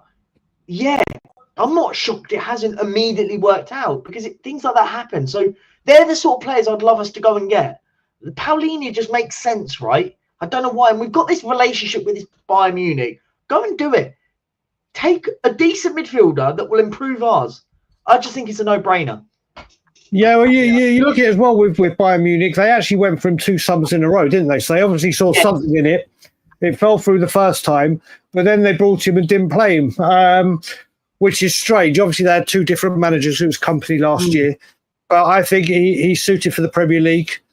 And like you said, if he came along with a Hayden Hackney and Hayden Hackney got to see him every single day or develop him no end, he's a very, very good Premier League player. And I don't understand why Spurs shouldn't be in the market. And you got to look at it as well. We're saying it at the moment, from what we're hearing, Bayern Munich keep dropping their price. Yeah. So Spurs, I think they've dropped the price 2 or 3 times already. Maybe Spurs are like, all right, they keep going down. They're trying to make money to buy people like Diaz, right? They're trying to. Yeah, that's the difference, isn't it, Savva? That's the big difference. Like I said with Tell, whether you like Matisse Tell or not, what Bayern Munich have done well there is they've got a young player. The company said, I don't see you in my future. Rather than running his contract down, have cashed in on him. Whether it's good business from us or not, we'll go on to see in years to come. But they get rid of that when they don't see a player in their players. They're like, right, out the door, we'll get money in so we can go and strengthen. And we just said to let stockpile them, wait till they get down to the last year of their contract, send them out on 1 million loans. I mean, I remember just quickly, Brian Hill last season, when he went on loan last season, I went nuts. I was like, oh, yeah, well, here we go again. He's going to go on loan. And they're like, oh, don't worry, he's going to play really well. We'll get 15 million from him. It'll be it's a shrewd bit of business. He'll go on loan. He'll go out for 15 mil. There's 15 mil in. Well, here he is. They extended the contract, didn't they, as well? Which was this is what we do. We keep stockpiling these players rather than saying, right, you're not in the manager's plan, out you go. And that's what they do. That's what they're doing now. Like you said, Savva, trying to get money to finance probably Diaz. But Brian, I agree with your point. But the problem, what happens is this is where us as a football club have a bit of a problem, right? We get in players like Brian Hill, doesn't work out, put him on 70, 80 grand a week or whatever it is, and teams unfortunately are going, well, we can't pay that. And the player will be advised by his agent going, sit tight. Just sit tight.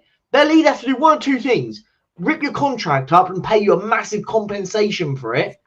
Or you'll go on loan somewhere.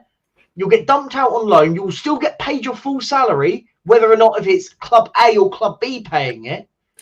So unfortunately, we're stuck in a position where we've got a lot of players that are on massive wages in comparison to the quality of the player. Because unfortunately, teams like Girona, who had him on loan last season, can't pay 80 grand a week for a Brian Hill. That's why they can't get him. And unfortunately, this is the problem. And this is where the issue with our club is a long-standing issue we've got.